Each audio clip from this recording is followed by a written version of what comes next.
What's up, everybody? Welcome to another glorious day of combat sports. This is the one and only World Welcome to another glorious day. Enough with all the echoes, but welcome to World Combat Sports. And of course, we have one of the biggest fights that's popping off this weekend in Florida at the VyStar Veterans Memorial, and that is UFC 249. So today, we're gonna basically tag along on this conference call. Very, very good conference call, I must say. So y'all stay tuned, man. Drop your comments below. And this is a UFC 249 conference call with Henry Cejudo and Dominic Cruz. Salute to everybody in the chat. Let's kick this off. What's going on, Josh? We'll take our first question. Thanks for dropping in. Salute. James Edgar with MMAsoldier.net.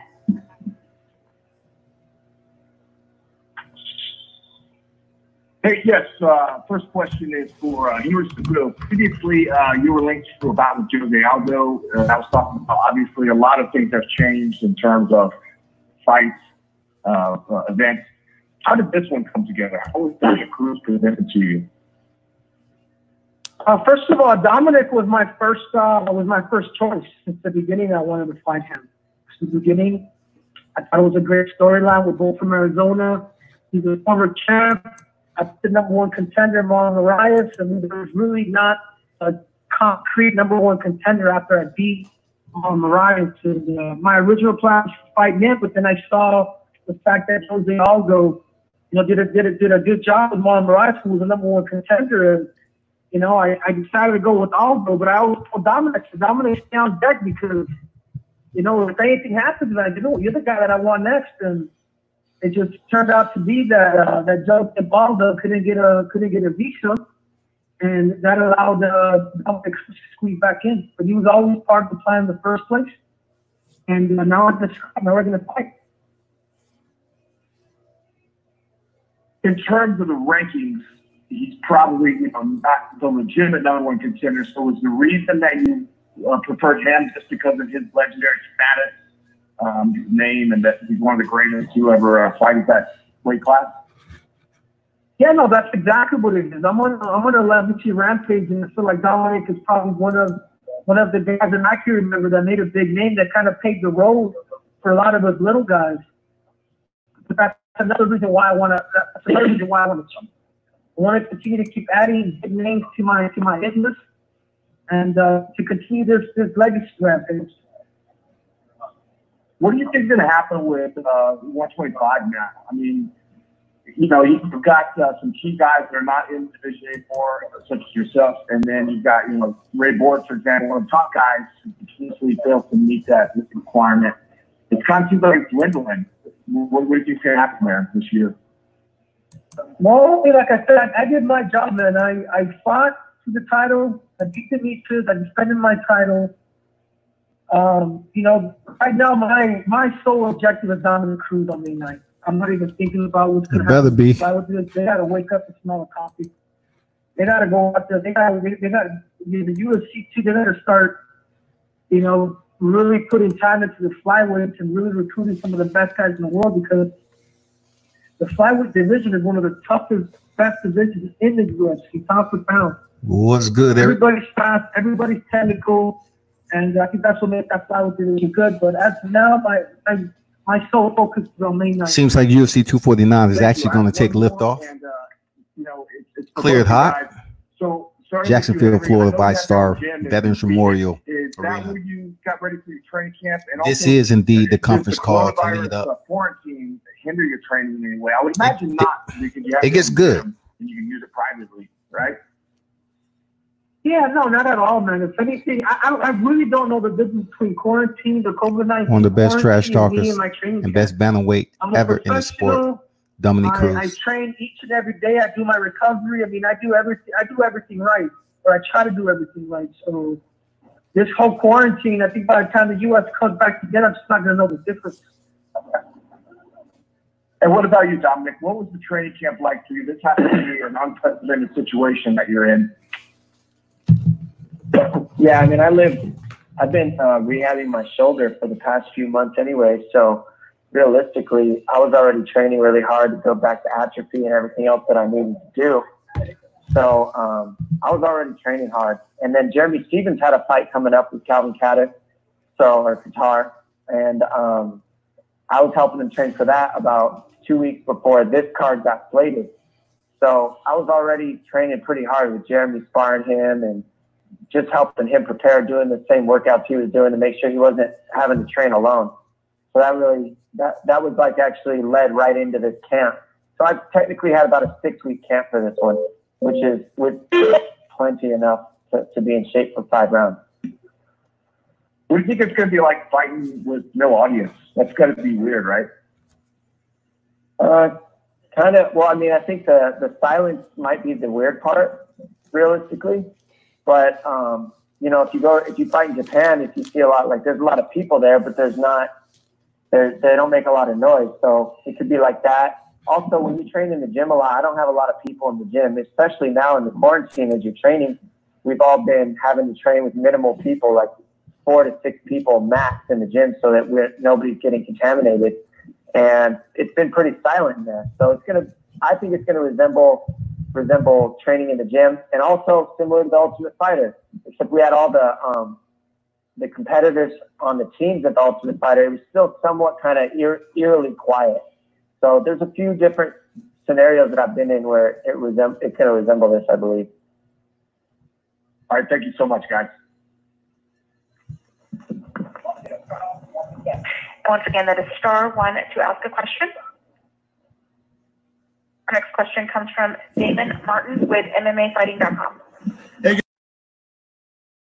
Henry, obviously at this point, you know, you're all about legacy fights. You talked about that with the Aldo fight. You talked about it with other fights. Where does Dominic Cruz rank in terms of legacy, in terms of your legacy? How big is this fight for you for that, considering most people consider him, you know, the greatest bantamweight of all time? Yeah, well, I think every fight that you have is your most important fight, right? So, like I said, man, I wouldn't put him above Demetrius Johnson, even though he has a victory over him. But I'd put him up. I put him up in top 3. But my last fight is always my greatest fight, and you know, I do respect Dominic's skills. I do know that he has. I do know that he's tricky, and I plan for that. But I think the difference between me and everybody else is I don't ever fight everybody the same. You know, I'm that type of guy that can make adjustments, and you guys have seen that during this fight. So the way I would rank them is every fight's the greatest fight for me. The greatest fight that I could be. Henry, you know, there's a lot to be said about ring rust in this sport, but we have precedent with Dominic when he came back off a long layoff and he beat Takeya Mizugaki. He came back off another long layoff and beat TJ Dillashaw. So he's proven that ring rust doesn't necessarily affect him. But what do you expect, you know, coming into this fight off of, you know, a 3-year long layoff? Are you looking for those kind of things, or do you have to expect Dominic is going to be the best he's ever been? Oh, do I? Yeah, that's what I expect. I expect the best Cruz. I expect the reason why Dominic has been successful is because it's because of his grit. Because it is. I will say this is because of his mind, but I also see a lot of flaws in there too, technically. So I know he's a tough challenger. He's been around the sport for a very long time, analyzing fights and seeing fights like that. It makes you a smarter, gets you a good MMA IQ. But I just think he's going up against a dude that's just hungrier, stronger, that's in his prime. And I'm just on a rampage, man. It's like when I first started wrestling. You know, I wasn't doing as great in the beginning into the international scene, but once I got my feet wet, man, I shocked the world. And it's no difference with wrestling and mixed martial arts.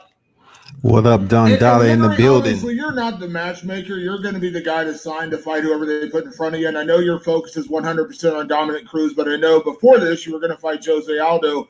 What do you say to the guys like Peter Yan and Aljamain Sterling and Corey Sandhagen, who all want a chance of your title, but there's not a direct line to you right now. If you get through Dominic, you might fight Aldo next. TJ Dillashaw comes back early next year. Like, what do you say to the other contenders in the division? I'm gonna tell them to wait for their king. Wait for the king and tell them to bend and move. Aljamain Sterling got knocked out by the guy that I knocked out. Wait in line. And then Peter Young, he fled better English.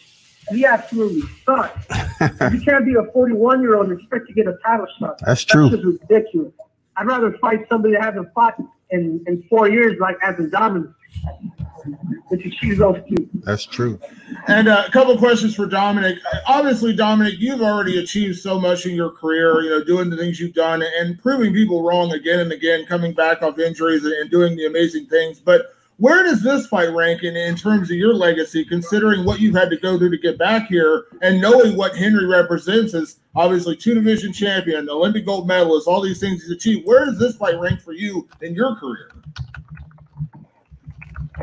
Well, I mean, it ranks up there as another history-making fight for me, but I really look at this a lot different than belts and all the things that we have. It's more about how you can make a difference in these times when you have a platform. So I look at this as a time where I can make a huge difference. Like, what's the value of champions belts or Olympic gold medals when there's 33 million Americans that just filed for unemployment benefits? They can't see their families since mid-March. 2,417 Americans died in the United States. There's no vaccine for COVID-19 coming. Probably talk to him, Dominique. Talk to him, DC. What's the value of belts or even Olympic gold medals unless we can use it to make a difference in the lives and the service of humanity, essentially, really. The leader that made a difference for me in this way is Muhammad Ali. He was willing to give up the belt, possibly go to prison for 5 years to stand for what he saw as world peace. So that put me in the question of what's my purpose and all of my accomplishments here? And realistically, it's to make a difference and stand for everybody who thinks that they're not a champion and let them know that regardless of what everybody says, regardless of what everybody's credentials are, none of that matters if you believe and if you want it and you have a bigger purpose than yourself, just what you have, and just holding up your belts to everybody and saying, I'm better than you because I have this thing. How about, every single person out there gets to be that if they choose it, whenever they want. And I'm going to stand for that after a 3-year layoff again. And everybody says ring rust exists, and it actually doesn't. It's all in your head. Well, to that point, Dominic, my last question will be that, you've proven it time and time again how you've been able to come back from these injuries and look good and look great in these fights. What man, does DC on like fire, man. You from other guys? Because it is one of the best trash talkers in the game. Off layoffs and time off and things like that. How have you been able to do that multiple times? Well, I mean, DC fought TJ sure injured. You prepare yourself the right way. Fought Cody injured. I live this life to train. So like when this is all said and done, I'm going to be in this kind of shape still. I enjoy training. It's like a livelihood for me. It's just how I like to live my life, is in shape, feeling good, and training hard. And really, transformation is a public event, so I'm constantly trying to transform in my life. And this is the place to do it, is on a stage in front of, the first sports event to ever happen. This is the stage where transformation happens. Every athlete on this card is putting themselves in a vulnerable position where they can be beaten or win. And what's the point? What's the pleasure in winning if there's no thought of losing? So all this comes together to create a lot of fire, and I'm excited for it. Awesome, thanks, guys. What's the thought of winning if there's no thought of losing? Unemployment checks. I'm taking your ass out. Yeah, cool story, Henry. Dominique. You know I'm the real deal. You know I'm coming. You ain't getting past 3 rounds. Yeah, okay. You're short. I know that. And I know you're going to have a hard time finding me, little man. And you're going to remember that. You're going to remember that, princess. Okay. We'll see, man. When you're in there missing, you're going to find out real quick the difference and the amount of rounds I got in there over you. I got hours in there over you, little man. You're a wrestler. I'm about to prove that and expose you real quick. You just try not to talk break to it him out, princess. You just make sure to make it on May 9th. Yeah, you're coming off of shoulder surgery too, smart guy. So how are you any more tough than me? You're just coming back from surgery after a year. Have you ever done that? Nope. I've done it. Come on, who has a more intellectual trash talk game than DC, man? Come on. Yeah, we'll see about that. Yeah, well, there you go, flaunting your credentials again, but none of those mean anything. How do you make a difference for anybody but yourself? I had the belt for I had the belt for 10 years. I've been You only fought 2 times in 10 years, Dominic. I fought many times in 10 years. And you know what? I have more title fights than you as well. So remember that too. All you got to do is look at the numbers, Henry.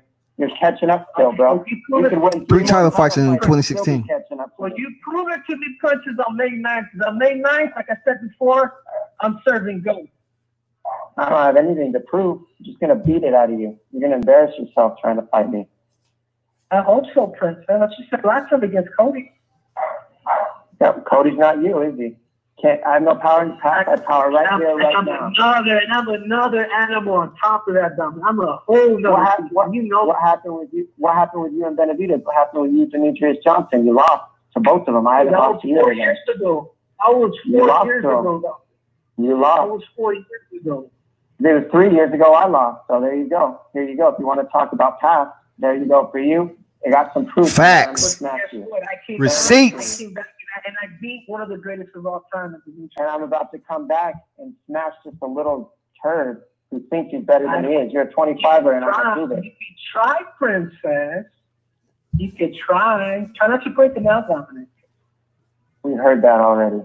You keep saying the same thing. Exactly. We heard that already. Brittle. You break everything. Did you just come up with the surgery? Does that make you brittle? You're an idiot. Listen to yourself. You're an idiot. Lauren, we can move on to the next question. We can move on. The next question comes from Kevin. I love you, Dominic. Hey guys, thank you for that. Tough act to follow. My question would be for Dominic. The first thing, Dominic, obviously the Dillashaw fight was a huge win for you in your career, and I know it was an emotional victory. If you were to win this title on Saturday night, do you think it would surpass it, given that you've gone through this a second time, or would it surpass the significance of your win over TJ? I think the win over TJ will be more because TJ Dillashaw is a true bantamweight, and Henry's still a 25er. So realistically, this isn't going to be a fire. fight as TJ. Fire. I know that. The physical accomplishment of getting your body back and doing everything that you've done, having had to do it a second or a third time, will that add to it at all? Though, even if you don't respect Henry the same way you respect TJ, the fact that you're getting your body back to that kind of level, will that have any added significance? Well, I never said I didn't respect Henry. I said that it was going to be not as tough as a fight as it was against a true bantamweight in TJ Dillashaw. So don't twist my words, please. I do respect what Henry's done. Don't twist his words. Yeah, you did. DC is on point. His recall memory. You can't. His catalog process. But I do believe that TJ is a true 135er. His attention span. And that Henry is a true 125er. And he'll go back down to very thorough fighter. Very smart. After you had your fight with Cody, you gave one of the most amazing speeches I thought that I've ever heard an athlete give in the UFC, especially after a defeat. And I wonder, was that when you look back on it, is that kind of the emotions you're feeling right now as you talked about, giving back, and you talked about how many people have lost their jobs? Is that sort of the same emotion that you're feeling as you felt then after that Cody fight, in terms of the way you approached that speech and the way you try to approach this fight? Yeah, 100%. In that time, everybody in their life has lost something.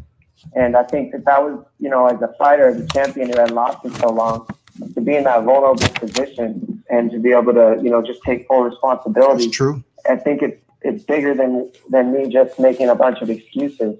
It's about how can you, come up with something to give to the world with the platform that we have, to actually say something that matters, rather than just basically vomiting on the mic.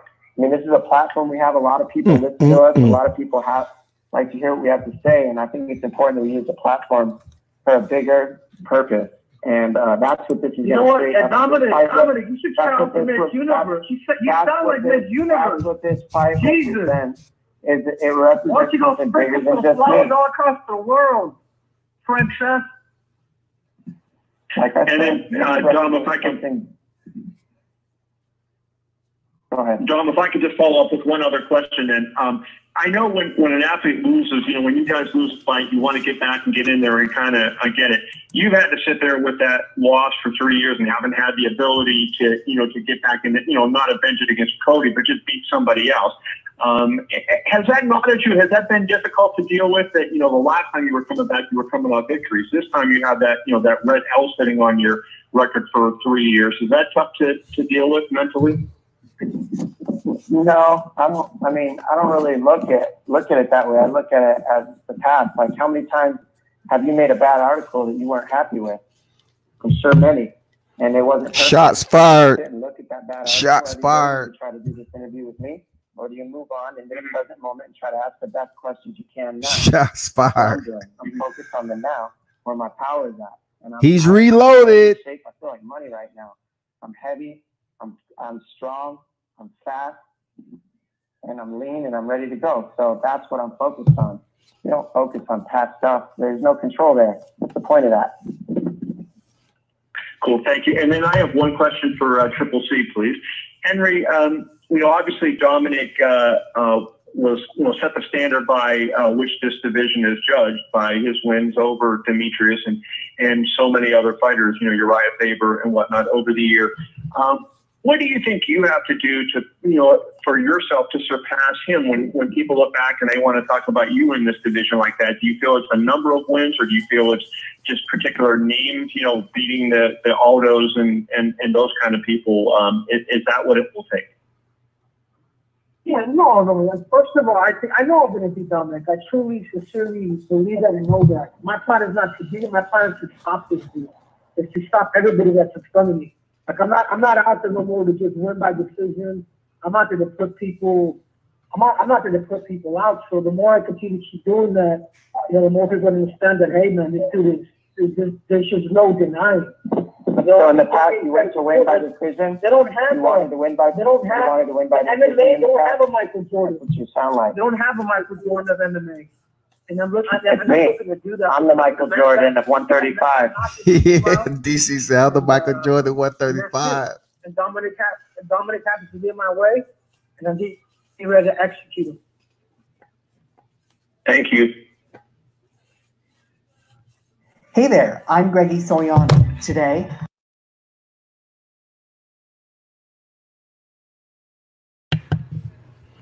Our next question comes from Bryce Miller with the San Diego Tribune. Hi, Dominic. More curious what what are your important roots and connections with San Diego and why that place has become important to you, and then I'll have a quick follow-up. Well, I was born in San Diego, but I was raised in Tucson, Arizona. So I was from 2 years old until I was 21, I was raised in Tucson in that school system and in that lifestyle. But I've been here ever since I was 21 to start my professional mixed martial arts career. So it's a mixture. I've become a true professional here in mixed martial arts, but in Tucson is where I figured out who I was. Growing up, it's where I found my roots and my toughness, my grit, my tenacity. It comes from Tucson. And so putting the two together has just made me, I feel complete as a man. What's just more in general, as the world watches sporting events that are being canceled or postponed, it's so rare to have something that's live. You guys are kind of at the front end of that, trendsetters, or at least checking that terrain out first. Do you have any health concerns related to the virus being a contact sport at this point? I don't. I mean, realistically, anybody can contract this virus. I think that's partially the point, is understanding that anybody on earth can get this, but you can't just freeze up when you see something that's scary. You got to just kind of take the precautions, be as safe as possible, but live your life. That's what I'm doing. That's a lot. Thank you. Our next question comes from Aaron Bronstetter with TSN. Hey guys, this one's for Dominic. Dom, the circumstances for getting the title shot were a bit different. Obviously, relatively short notice, government restrictions, a great opportunity. But were those circumstances a turn off at all for accepting this fight? No, not at all. Next. for you to train Madison for under these circumstances? I don't know if you're year-round ready to go type guy, or if there were anything you have to do to ramp it up a little bit in the previous weeks. Yeah, I had to ramp it up, definitely. You go from not fighting to fighting a title fight, so yeah, you got to ramp it up. But I've been training with Jeremy Stevens, who I know is bigger, stronger than anybody in my division. So training with him and mixing it up with other small guys at the same time, I've got the speed of small guys that I get to work with and the size of big guys mixed together, and sparring with them round by round really pieces together a good camp. And I've had good training partners, and I got a good coach, and I've been here before many times. I've got tons of title fights, tons of time in that octagon. So it's just another day doing what I enjoy doing. All right, for Henry, you look at your last 3 wins, Demetrius, TJ Dillashaw, tomorrow night. If you win this weekend, would you still want to face Jose Aldo next? Because the win streak of Demetrius, TJ, Moraes, Dominic Cruz, and Aldo could potentially be greatest win streak ever, really, in terms of resume. Go back and look at my resume. I told Uncle Dana, I said, I ain't leaving. After I beat up Dominique, I said, I'm going to be stomping on Jose Baldo's toes next. And then after that, Alexander Volkanovski, an overgrown midget, he's next. See, that's the best he can do with his platform. You hear that? It's so useless. Sorry for you guys. Exactly, Dominic. Exactly. Come on, You'll man. be part of that. Better, bro. You're better. You're better than the worst. Stop trying to be Miss Universe, princess. I'm being here for purpose. I'm here. You better sign up for unemployment. Why are you here? Why are you doing this? Why am I here? Because I am here. What's your purpose I am here to today? be the greatest of all time. That's why, Dominic. And then what? Knock your ass out. That's why. And then knock you out. And then what? Then when it's all over and you're retired. Then when you're all retired, you just have keep knocking everybody out. That's it. That's it, Dominic. Dude, you're like I swear to you, man. You're like dude, you should try out for a pageant. I swear to you. Because your actions prove nothing. At Farmers, we've seen a thing or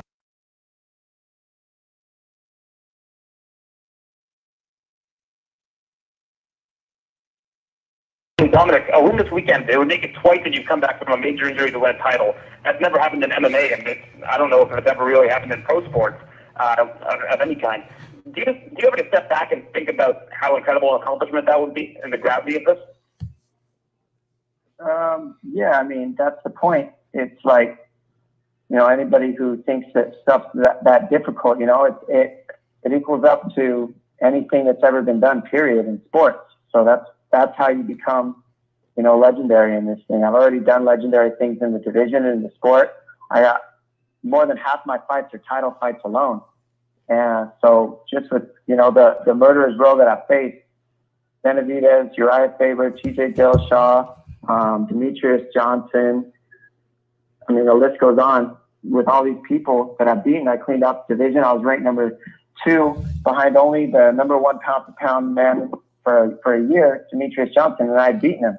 So I've pretty much been pound-for-pound the best at one time in this sport. And, I've done everything you can do. And to come out after the layoff when nobody really gives you a shot and then just beat up at 125er, it's going to be fun. All right, guys, thanks. Appreciate your time. That is Everybody that's tuned in, appreciate it. World Combat Sports giving you the UFC 249 phone conference between Henry Cejudo and Dominic Cruz. That was indeed informative, entertaining, and pretty much gave us a look at how the fight is going to be, of course, because, listen, they're the co-main event, but they may somehow come close to stealing a little bit of the energy from the main event. You know what I'm saying? I mean, it's highly possible, y'all. The main event is fire. Tony Ferguson, Justin Gaethje, it's fire. The first 3 fights on the card, it's gonna bring some heat. It's gonna be high energy. And there may be some fighters that's I would say one of the fights for sure, the third fight, Ngannou versus Rosenstruck. I think definitely someone's getting an Ambien tablet with a straight shot of vodka. I can just see that shit happening. I mean, they're two heavy-handed people. But with Dominic Cruz and Henry Cejudo, it just boils down to, is Dominic Cruz healthy all the way 100%? Can Henry Cejudo handle the cage IQ, the mixed martial arts experience, and the level for which Dominic Cruz has traveled in his damn MMA career? He has traveled to the top. Believe it or not, there's not another person inside the UFC right now, or mixed martial arts in general, that can emulate the style of Dominic Cruz. That's just facts.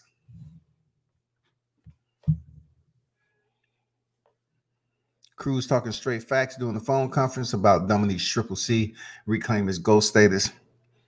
Listen, one thing I say about Henry Cejudo, not to reverse roles or anything, but if by chance I had his badges of achievement, and, you know, starting with the Olympic gold standard and being able to earn the 125-pound flyweight title, arguably, you know, beating the GOAT of UFC, right? The GOAT of the Ultimate Fighting Championship, and a person that they was trying to phase out of the division anyway. That's why he ended up being traded for Ben Askren.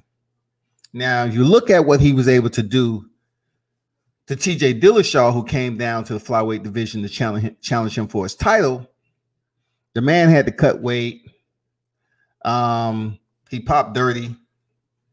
A whole lot of factors that you can weigh in on that particular matchup to Dana. And for those of you that may be wondering, like, why would TJ come down to try to challenge Henry Cejudo at 125? And I'll tell you, it's strictly because Dana White was trying to abolish, he was trying to emancipate, he was trying to goddamn absolve the flyweight division, because Demetrius Johnson wasn't the guy to sell tickets, y'all. He just wasn't the trash talker. He was the showman, but he did not have the voice and the mouthpiece for his status in the UFC to be up there as one of those guys that Dana can promote and sell tickets. He wasn't the Conor McGregor, even though his accolades are much more how you put it, his accolades in the sport of mixed martial arts far exceeds that, you know, Conor McGregor. But Conor McGregor is a good mouthpiece. He knows how to trash talk. He don't care, and a lot of people gravitate to him. But for Dominic Cruz, you know, he never would have moved down to flyweight division just to prove a point. Dana White was trying to prove a point to Henry Cejudo. Henry Cejudo talked himself out of a bantamweight fight, trying to ask for too much money. Now, I don't know what the intricate details was, or how much, you know, comments he was trying to ask for, but obviously it agitated the higher ups, and they said, you know what, we're gonna leave you be, and we're gonna talk to TJ Dillashaw. Now, of course, TJ is gonna take the fight. Of course, he's gonna turn around and take the fight, y'all, because it's money. He needs the money, and he's trying to be great.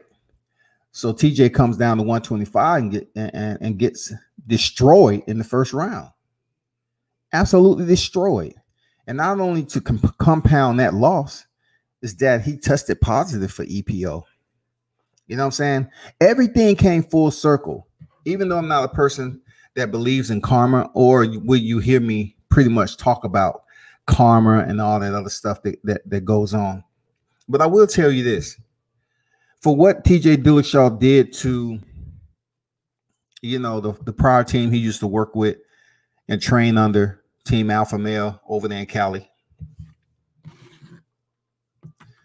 For him to be recruited out of high school by Uriah Faber and to turn his back, you know, purchase a house and everything else, do all these administrative logistics behind the back of Uriah Faber and leave the team You know, everything came full circle with him. It was probably so many people out there, you know, advocating for his head. So when he was knocked out, that was even more sweet. And then he tested positive on top of that. That's twice. And then to sum it all up and seal it closed shut, he got suspended from the sport. Everything that anyone who disliked TJ Dillashaw could have wished for, it happened. So now Dominic Cruz, who in my opinion is the best bantamweight ever in the UFC, and for him to come back after another long layoff and, you know, have this understanding that ring rust isn't a thing. It's just mental. And, you know, that's easy for Dominic Cruz to say. That's easy for him to say because he's built different. You know what I'm saying? Dominic Cruz mentally is a different type of dude, but let's not take that away from Henry Cejudo. Henry Cejudo, when he was training for the Olympics, dude was tough. You know what I'm saying? He did a lot of things that's respectable, you know, and how he dedicated himself to be one of the best, to earn a wrestling gold medal. That's a big freaking deal. But in this fight game right here, with these two individuals, you know, Dominic Cruz is the professor and Henry Cejudo is the student in mixed martial arts.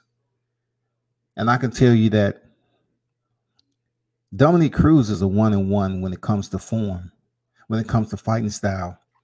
Dominic Cruz is the type of fighter that you would tell your fighter not to fight like, because you might get knocked out.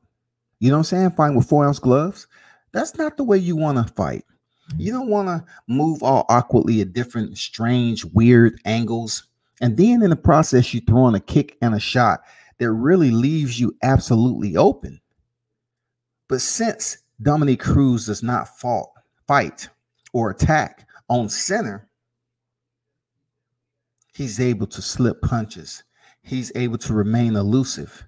He's that guy, y'all. He's that guy. I know Cody Garbrandt had success with knocking him down. Cody Garbrandt, you know, he has boxing in his lineage. But Dominic Cruz wasn't 100% that fight. You know what I'm saying? He had foot problems. And he wasn't able to move the way he usually moves. If you look at the fight with him and TJ Dillashaw and you look at the fight with him and Cody Garbrandt, two different frames of an athlete. So everybody can say what they want about Dominic Cruz. I know a lot of people probably writing him off, but also you have a lot of people that respect him. That's seriously a lot of people that respect him, man. They respect the fact that he was able to come off two layoffs, you know, Mizugaki, and then you come in there against TJ Dillashaw after a year and a half, about a year and a half off. And you put on, you put on a damn good performance with TJ. Damn good performance. I mean, come on, man. Who is sitting out of the sport and your comeback fight is against champions? Who does that? If he's able to come in here at the bantamweight division, Dominic Cruz, and defeat Henry Cejudo, you have to put Dominic Cruz, who may never fight again for several months, you have to put him up there at goddamn pound for pound status just because he's consistent of what he does, people. That's real talk. He's consistent of what he does, man. He's cut from that damn cloth. And you know what? It's going to be a damn good fight because Henry Cejudo, he's cut from a different cloth too. You just don't become Olympic gold medalist, flyweight, bantamweight champion,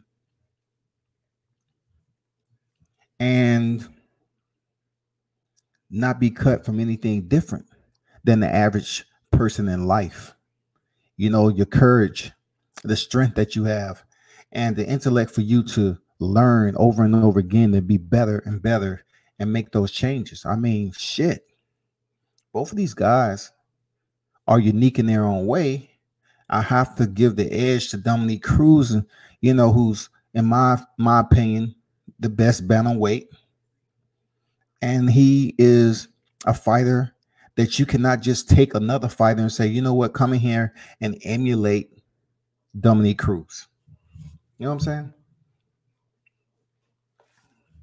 Yeah, just like Don Dada said, DC, no tune-up. No tune-up, man. You gotta respect that shit, man. He's coming back with no tune-up against a guy who's on a, like he says, a tear. He's on a rampage right now. Henry Cejudo is on a rampage, y'all. People can't stop that dude. But none of them he fought was Dominic Cruz. Let's get that understood. None of the fighters that he fought was Dominic Cruz. Let's be clear. And as much as we want to, basically look at Henry Cejudo, who's 15-2, and like Dominic Cruz said, his losses came by Joseph Benavidez and Demetrius Johnson. And if you look back on it, Demetrius Johnson defeated Joseph Benavidez twice. You know what I'm saying? And then Henry Cejudo goes in here, and he has a loss against Joseph Benavidez, who lost to Demetrius Johnson, who lost to freaking Dominic Cruz at bantamweight. You know what I'm saying? Dominic Cruz defeated Demetrius Johnson at bantamweight. And then Demetrius Johnson went and became the king at flyweight, y'all. The king. No discussion. No ifs, ands, or buts about it. So Dominic Cruz is 22-2. You know what it is, man. His loss to Cody Garbrandt. And we already know what the other one was in WEC. We already know. He's long surpassed that. You know what I'm saying? He got guillotined by Uriah Faber. We already know. But you have to give it up to him, though, man. He's one special individual, man. Both of these guys are special. And, Dominic Cruz is truly special for him to come up with no tune-ups, come back, no tune-ups, and go in there and win, y'all. You know what I'm saying? Like, this dude's a different type of fiber, different type of internal animal. Not only that, but he's smart, very intelligent. But it's a fight game, and you can be intelligent as you want to be, but still turn around when it comes down to the physical curriculum. One gets taught differently. You know what I'm saying? And some people pass the test, and some people don't. No matter how smart you are up there, I mean, you really have to go in there and make changes. So, one thing that Henry Cejudo said was he's trying to all of a sudden knock people out. How? You didn't knock out Demetrius Johnson. Come on, man. You won the belt. You didn't knock out Demetrius Johnson. You won by split decision. Really, your claim to fame, even before Demetrius Johnson, you didn't knock out Sergio Pettis. You know what I'm saying? But if you're talking about, Wilson Reese, who you knocked out, he has 7 losses already. You know what? I mean, come on. You lost to a split decision with Joseph Benavidez, and you lost via knees to Demetrius Johnson. So if you take a back-to-back loss that's on Henry Cejudo's record, and you compare the 2 losses that Dominic Cruz has and the gap that's in between them, y'all, it's a difference, man. In 2016, while Dominic Cruz were fighting championship fights, Henry Cejudo was up here losing to Demetrius Johnson and Joseph Benavidez. I'm just saying, he has back-to-back losses, y'all. Even though it's a while back, I'm just saying it's on his ledger. It's on his register until he retires. Even when retirement, it always goes, and you can see that damn L, the red light. at the intersection where he met two back-to-back defeats. And you compare resumes, Dominic Cruz resume still supersedes that of Henry Cejudo, y'all. I'm just being honest.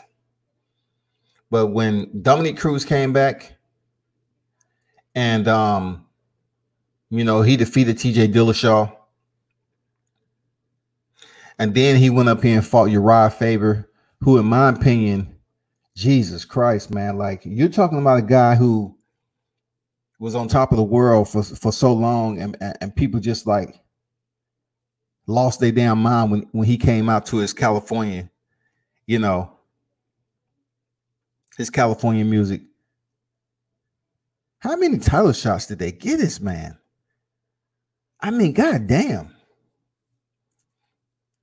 Dominic Cruz fought Uriah Faber twice and beat him twice. You know what I'm saying?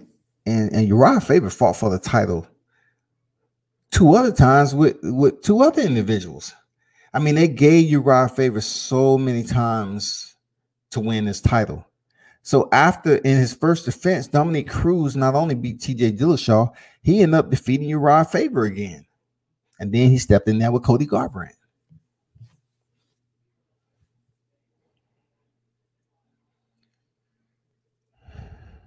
Fat Daddy in the building. What's good with you, man?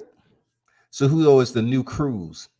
It depends who shows up. Cejudo is only promoting a fight with the brash talk. They all do easy. You know what? I have no qualm with what you just said. I truly believe trash talking is good for combat sports in general. It sells the tickets. It really brings fans to the table if you can back it up. And yeah, I totally agree with that, man. Henry Cejudo, I don't know if he's the new Dominic Cruz, because Dominic Cruz has never won a title at flyweight division. You know what I'm saying? And Dominic Cruz is indeed a champion at WEC. And then he's been a 2-time champion over here in the UFC.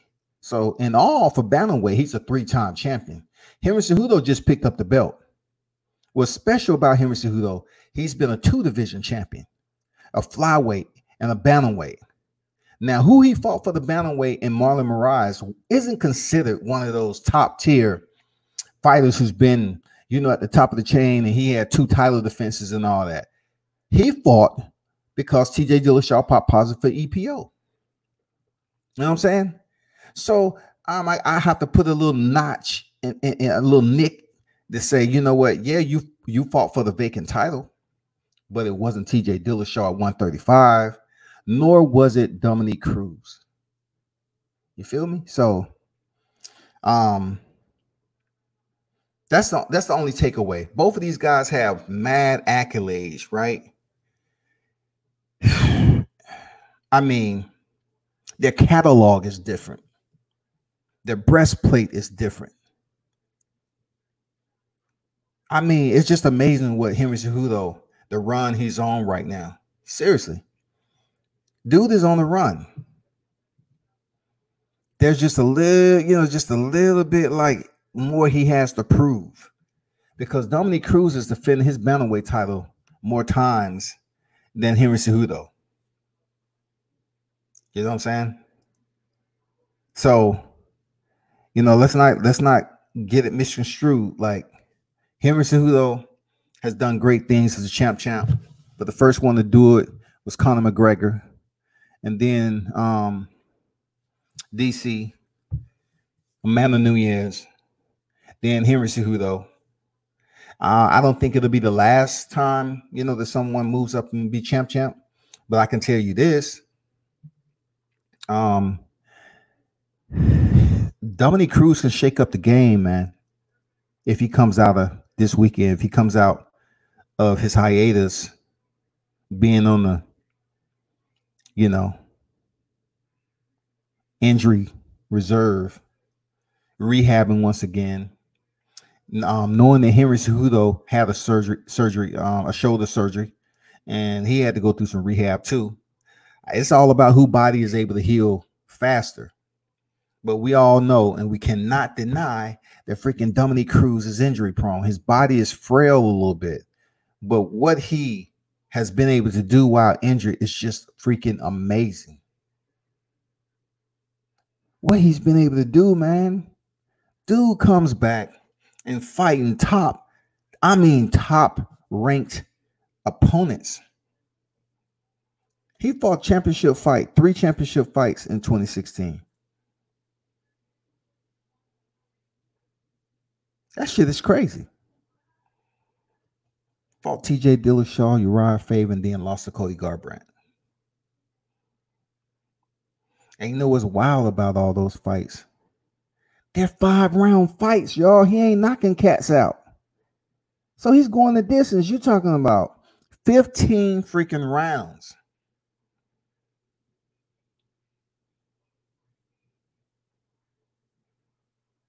You have to take that in consideration, those of you hardcore MMA fans. You have to take that in consideration, how tough that is to do. So we should see, people. We should absolutely see how this plays out.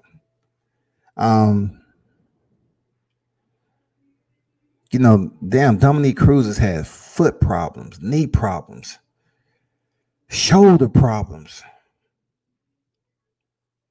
And we have yet to see him work off his back, you know, against a top-tier competitor. I'm not saying Henry Cejudo is just BJJ master, but he has reigned atop as the Olympic champion, gold standard, right? So I'm just curious to see, does he have what it takes to try to does he have what it takes to refute a takedown for Henry Cejudo? Will Henry Cejudo even try to go in for a single double?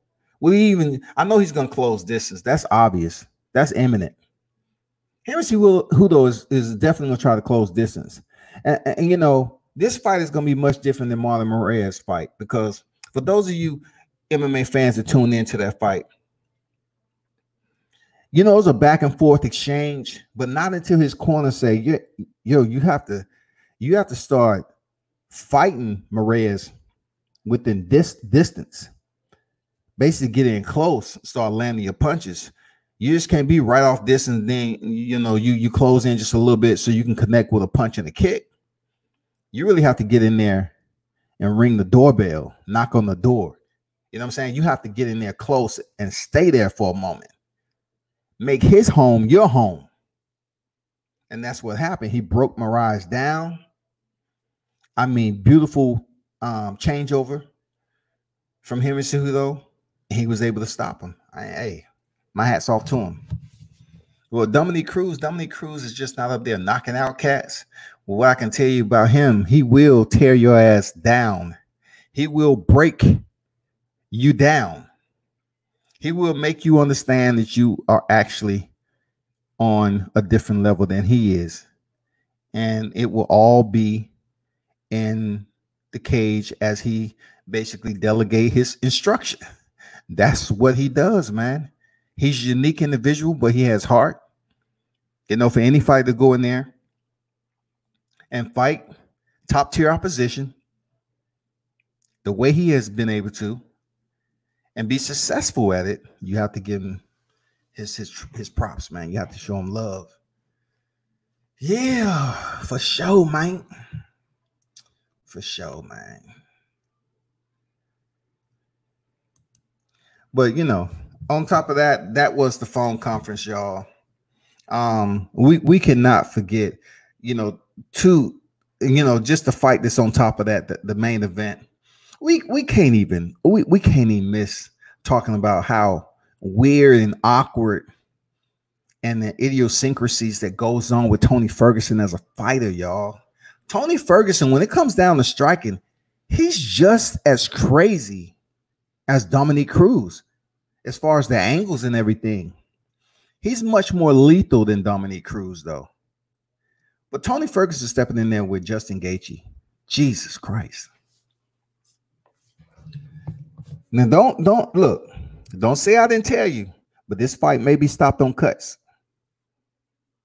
And if you're in the building, you know, hit that thumbs up button, man. You know, come on, man. You know, support World Combat Sports. It's always appreciated. Boxing, MMA, you know, grappling, whatever I can educate myself on. Y'all hit that like button for me. Fat Daddy says, so much goes into preparing for a fight, training camp, diet, luck, no injury, out of camp lifestyle. If everything goes perfect, it's whoever can execute the game plan in full combat mode. Yep. Fight training camp, diet, luck, meaning no injury, out of camp lifestyle. If anything goes perfect. From stopping in certain schools or whatever and talking to fighters, having the opportunity to just communicate with some of them, they always tell you it's no perfect training camp. It's always something going on. They always say that. It's always something going on. We're never 100%.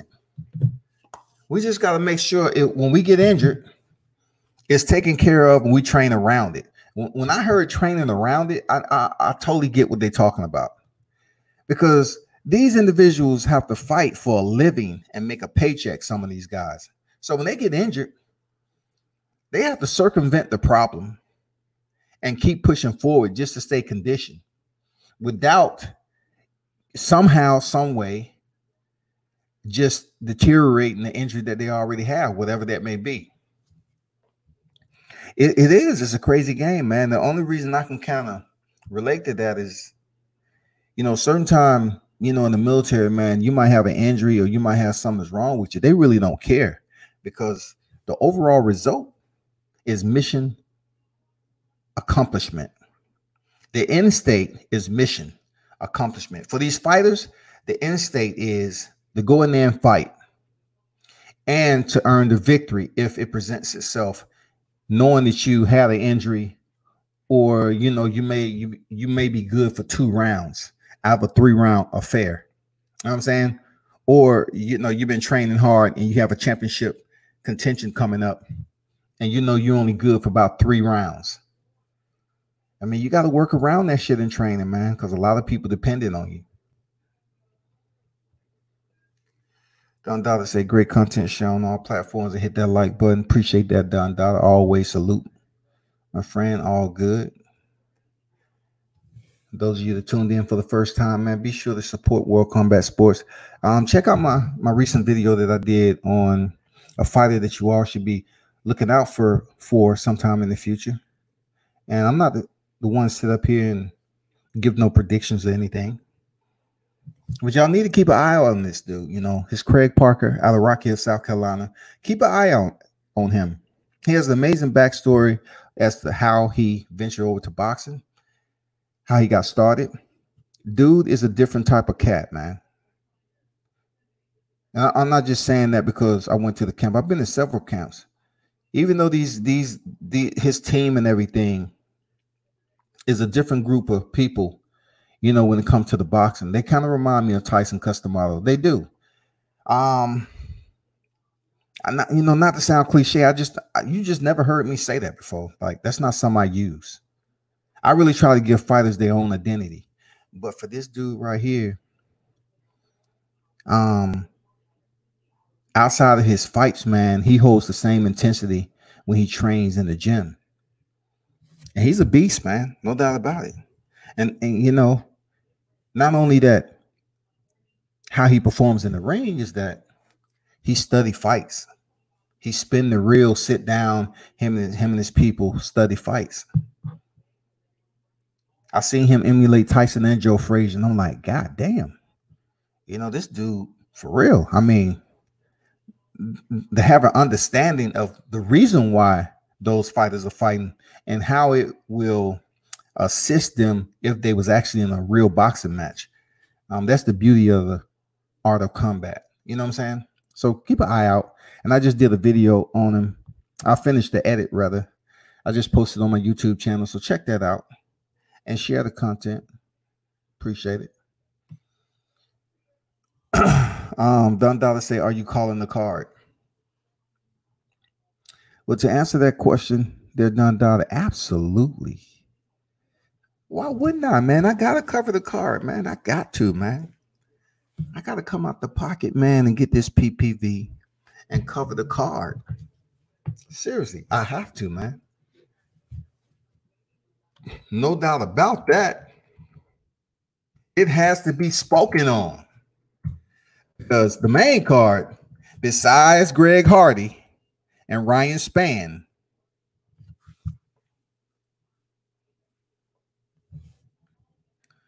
no, it's D Castro. I know Ryan Spann. I think he's closing out the fight card, and Greg Hardy's closing out the freaking main card. And Greg Hardy's fighting D Castro. You know what I'm saying? And Ryan Spann is fighting Smiling Sam Alvey. So both of them are closing out the card, so to speak. You know what I'm saying? I mean, one is jump starting, one is closing out the main card. So it should be Ryan Spann and Sam Alvey to jumpstart the prelims, and then you know the card to jumpstart the main event is going to be Greg Hardy and De Castro. That's what I meant to say while I'm cross-threading my thought process. But yeah, to answer your question, that's what I should be doing. Covering the card. Just can't wait to get here. You know what I'm saying? It's going to be fun.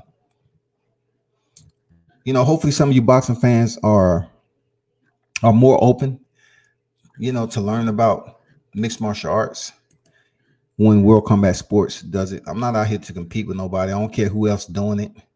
You can talk about what the hell you want to talk about. It's all good with me. But I know a lot of people like boxing channels only, and a lot of people, they have their favorite with mixed martial arts channels. That's the way it is, people. But not here, said the cat. I got to talk about as much as my interest allows me to, and what I've been able to do over the years, and what totally interests my attraction to combat sports. And my two main attractions, of course, on the mainstream is boxing and mixed martial arts. So basically what we have here is much different, you know what I'm saying, than the first card. It's much different because we had, you know, Thug Rose, Nama Yunez, and all this other stuff. And then we have the main event, Tony Ferguson and Justin Gaethje, which is going to be an inferno. It's going to be a firefight. It's going to be total freaking mayhem and chaos.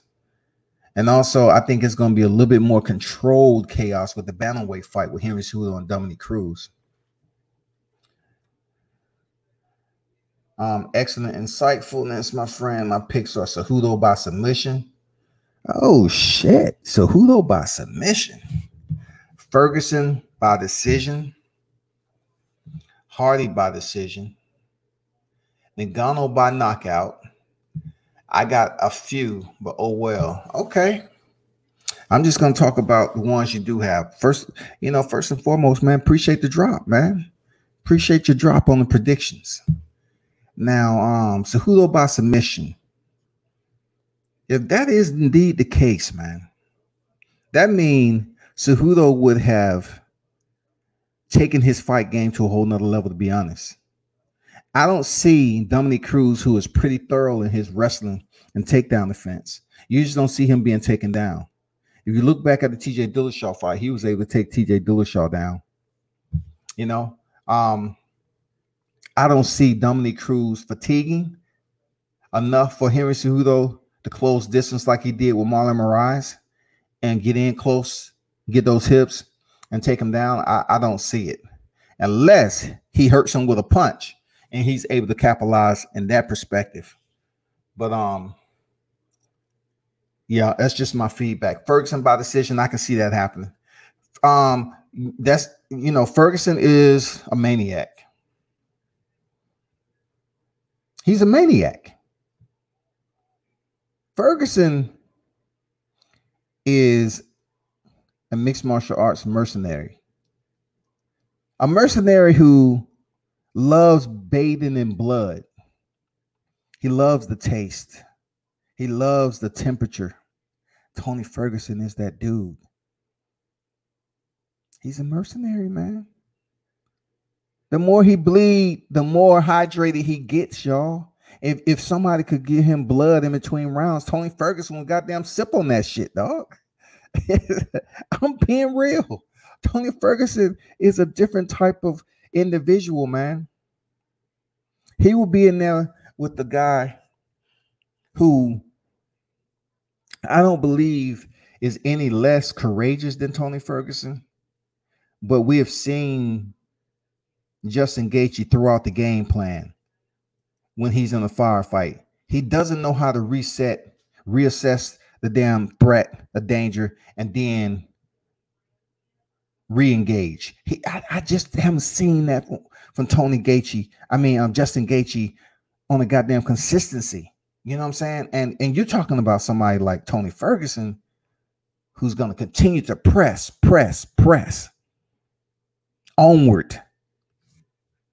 And if Justin Gaethje sees that he's not winning the inside fight, if he's taking more punishment than he would like, especially early, and if he don't want to reset, Ferguson is not giving up. Ferguson is going to stay there until Justin Gaethje hurts him. You know what I'm saying? You're going to have to hurt Justin Gaethje. You're going to have to hurt Ferguson. You're going to have to prove to Ferguson that you have much more of a lethal arsenal than his heart, because Ferguson is going to be right there in the pocket. He's going to stay hunkered in, and he's going to fight the fight. And that's what type of dude he is. So my only curiosity is, can Justin Gaethje sustain the onslaught of Tony Ferguson? Can he be a smarter fighter than we used to seeing him when he was in there with Alvarez and Dustin Poirier? Can he be that guy? Because look, Justin Gaethje is a beast. He is the highlight. But I'm just curious to see if indeed he has taken too much punishment. Dundada said, what time are you going live with the card? Man, check this out, Dundada. They're keeping this shit a secret. You know what I'm saying? Like, it's fighters in travel right now. So I'm still contemplating, because I might be in the area. I might be down there at the fight. I might. And that's no cap. Anybody who know me, if I say I'm gonna be at a fight, and it ain't no cap. I don't really, tell people my moves, because you got people that's just doing shit out of spite and being hateful when you out here trying to make moves and shit. But I might be down at the fight. I'm not sure. But if not, I will, let people know. I would definitely be back on live anyway to let them know probably around Friday. This is what's going on. This is the schedule. You know what I'm saying? When the hour hand strikes this, boom, we're going to be on here, and we definitely going to have some live commentary going on. True words.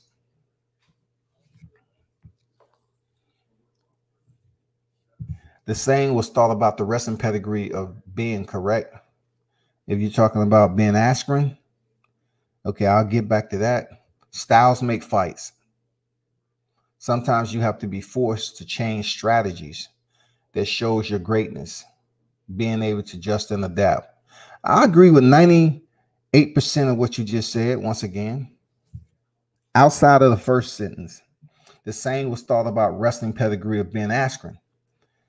The wrestling pedigree of Ben Askren, if you're trying to compare him to Henry Cejudo, it's two different individuals.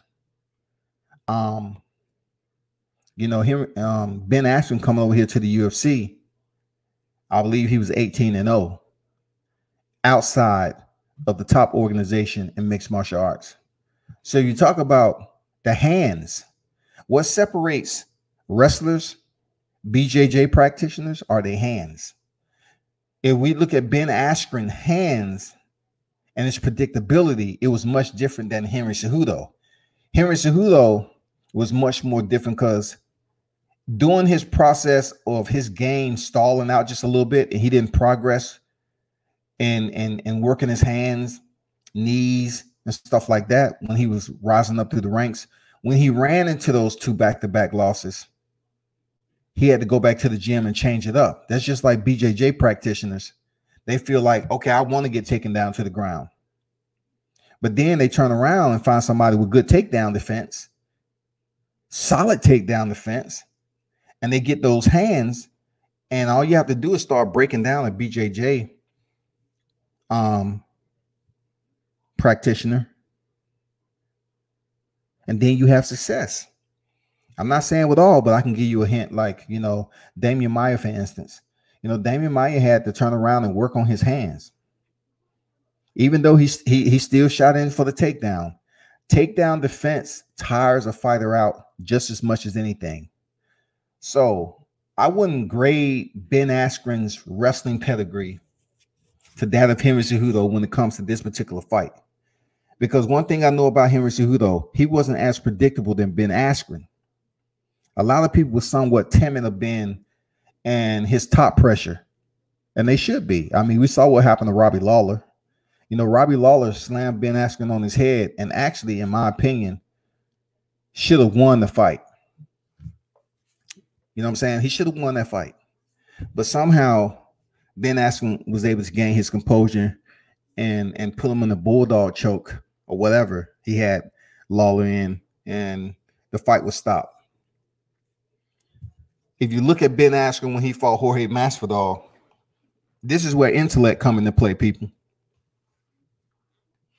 The intelligent aspect of the fight game is also to use another person's routine or predictability against them. And one predictability of Ben Askren is to always dip down to the waist, always level shift, always think takedown, takedown, takedown. That's what Ben Askren does. So when Jorge Masvidal went out the way he did and sprinted, the first natural instinct in which Ben Askren uses 100% of the time, his reflexes, is to brace for the hips, because that's where he's most lethal and strong, and to brace the impact and try to take Jorge Masvidal down. But Masvidal's knee had a whole different prescription on it.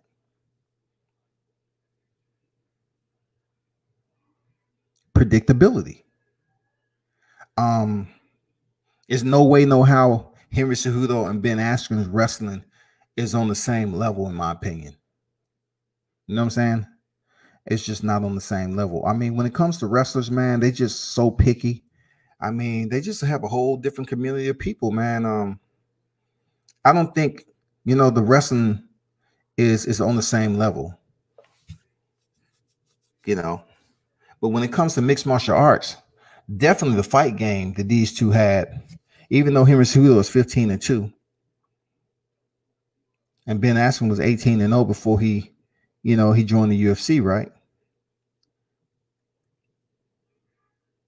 I didn't never see his fight game being close to Henry Cejudo. You know what I'm saying? I didn't see it. Because one thing that would negate a wrestler is a knockout. One thing that would negate a wrestler is takedown defense. And the third, good cardio. Because a wrestler pushing a fighter up against the cage, depleting their energy, fatiguing them, you know, pushing them up in the cage, making them defend the takedown. That takes energy. That's why you seen John Jones was able to get DC down. DC was exhausted. You know what I'm saying? Exhausted. But what we can say about Dominic Cruz is that he's not a person to get put up against the cage a lot. He's constantly moving. And you don't see him gassing out. Even when Dominic Cruz's mouth was open and he was breathing hard, you know, against TJ Dillashaw with an injury, you never saw him let off the gas, man. You never saw him like, hey, pull over on the emergency lane. I need to get out. I need to get some fresh air. You never saw him abandon the mission, man. You never saw that shit. So I just don't agree wholeheartedly. You know what I'm saying? With the wrestling pedigree of Ben Askren, because Ben Askren hands, in my opinion, never really maturated to what they should. And, you know, a lot of people, even in his team, said he was hard-headed. So it's a lot of Ben Askren's game that could evolve, but it never did, because the guy is somewhat like the curly head goofiness that people know he used to be. Like, you know, even DC said he don't listen. He does his own thing. So you take that consideration from someone like DC, who also has a wrestling pedigree. A lot of people probably told Ben, man, you need to change up your goddamn striking, bro. You need to include some kicks in there, man. You need to work on your hands a lot more. You're in a whole different community right now.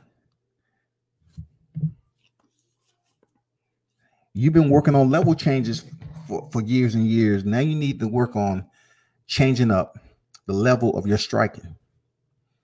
But most people in the no fighters, reporters, etc., felt Ben was superior. It wasn't until he got exposed the commentary began about his lack of stand-up game. Ben was superior to who? Who was Ben superior to? I'm just asking a question like, who are you talking about? Reporters, but most other people, but most people and know the fighters, reporters, etc. I'm not sure what you mean by that. Ben was superior to who? You talking about Ben coming over here? I mean, what exactly are you talking about? Ben coming over to the UFC and saying he was superior to who? Ben was coming in here for the welterweight division from a trade for Demetrius Johnson, who's in the flyweight division. So who was he going in there against that he was superior to? Because Tyron Woodley and several other people had already defeated Robbie Lawler. So for him to go in there and defeat Robbie Lawler, which it wasn't by knockout like Tyron Woodley, you know what I'm saying? It wasn't by knockout. And he was getting smashed in the first round. And Tyron Woodley smashed him in the first round. So who was he superior to?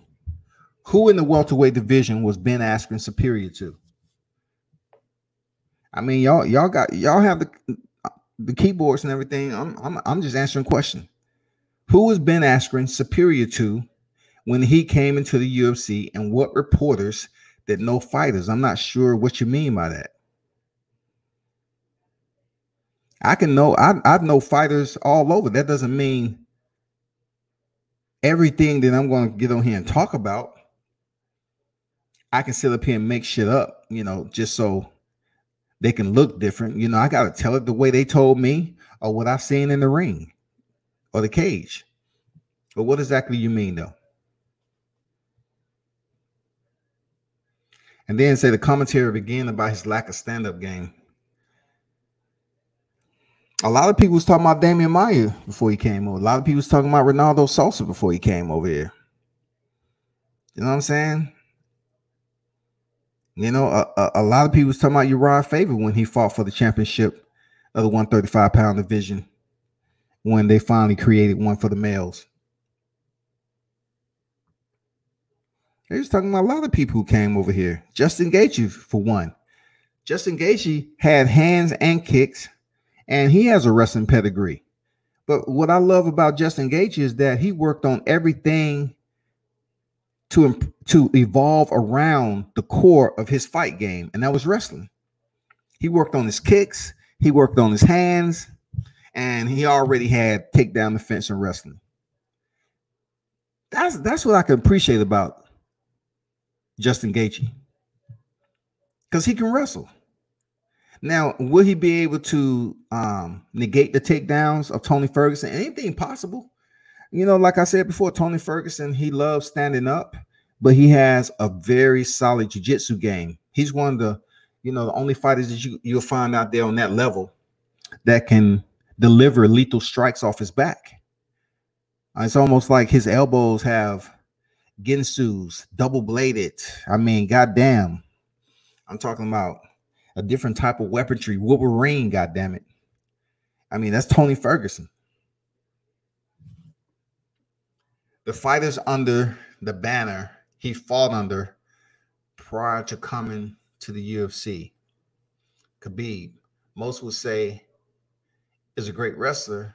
And the same way, Ben was thought of at one time. The difference in the two is the competition. The difference between Ben and Khabib Nurmagomedov is that one was a champion in a discipline outside of mixed martial arts. What was Ben Askren ever a world champion? Where is Ben Askren's wrestling compared to Khabib Nurmagomedov on a world stage? You know what I'm saying? That's all I'm saying.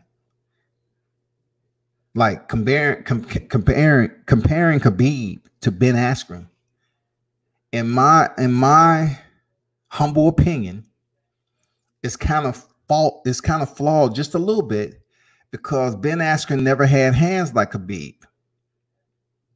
Now Khabib, his hands has gotten better, but he wasn't as predictable as Ben Askren. Ben Askren was just too predictable, man. Ben Askren, you knew the level of competition that he's faced. You know what I'm saying? They wasn't UFC level competition. Let's be honest. But Khabib being a Sambo is a different type of art. It's not wrestling.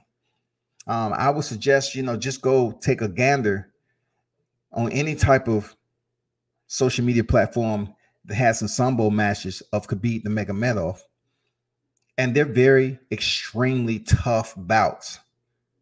You know what I'm saying? What they're able to grab onto during the bouts. Vice Wrestling, they have a suit and they're able to do what they do. I mean, two different types of styles of fighting. You know what I'm saying? But fighters under the banner he fought on, what banner did Ben Askren fight on under? One championship, right? So we know one championship is still building up their forte of fighters. You know what I'm saying? So Ben Askren fought the level of competition that he was able to continue to, elevate his fight game and his career with. But we have seen several times before, like, fighters can do very well outside the organization. Then when they come on deck of the UFC, they don't perform as well. We've seen it several times before. Brock Lesnar was one of them. Even though he did pick up the chip, he was abolished pretty damn quickly. We've seen people come over from different. Brock Lesnar are all people. You know what I'm saying? The way he was subbed out by Frank Mir just goes to show you about people with all this wrestling pedigree. But then again, that doesn't mean they know jiu-jitsu. If you want to talk about Ben Askren game compared to Khabib Nurmagomedov, then let's compare jiu-jitsu games. Let's take away the wrestling aspect of it and put Khabib in there with Ben Askren in the jiu-jitsu tournament. Let's see how that plays out. Let's see how that works. That's all I'm saying. Let's see how that works right there.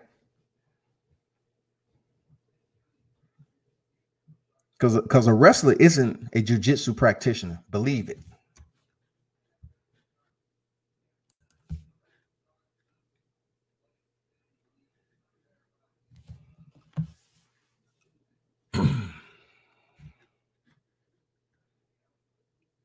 Say is great wrestler, in the same time Ben was thought of at one time. The difference, and Khabib, most would say, is the great wrestler. I missed the part about people saying Ben was one of the great wrestlers. Ben had a name out there in the wrestling community. He did, and also you have to look at some of the matches he had out there too that he didn't come up and fare too well in. But at the end of the day, he is a high-level practitioner, okay? Just like Daniel Cormier, he's a high-level, Khabib, Ben Askren, all these dudes. But if we want to stay on topic when it comes down to mixed martial arts, who was fearing Ben Askren when he came over to the UFC like they was fearing Khabib? Who was fearing him just because he had a wrestling pedigree? Real talk, who? I want to hear some names. Who was fearing Ben Askren once he came over to the UFC?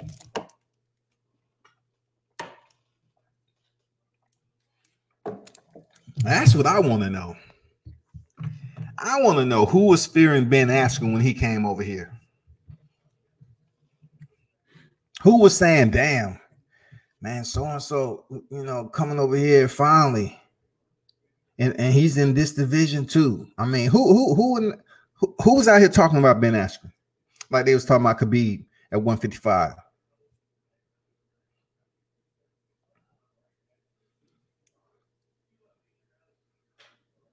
I agree with you, my brother, and I'm saying is Askren was well thought of and considered the best in some. There was talk questioning Khabib as well.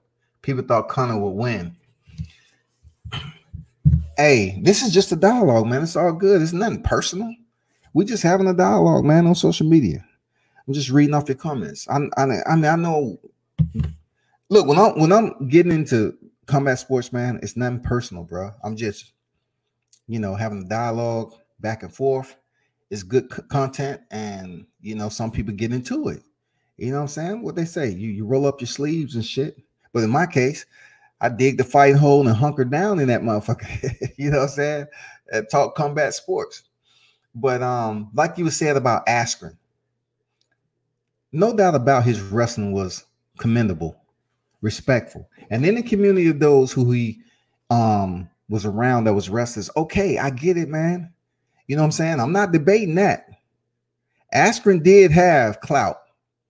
His name did shine in the community of wrestlers. There's plenty of wrestlers that came over here, and they shine. The one that, in my opinion, that did very well as a wrestler, old school, one of my favorite fighters back then, Mark Coleman.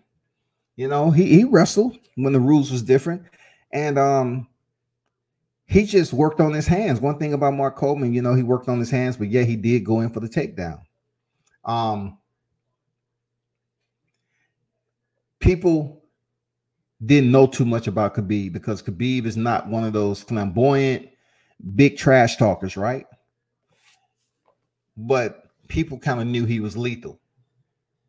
Lethal in a sense where when you have a guy out there from a neighboring country that has fought on the world stage is much different than someone who's just had national, wrestling championships and stuff like that. I'm not jettisoning the value of any of them. I'm not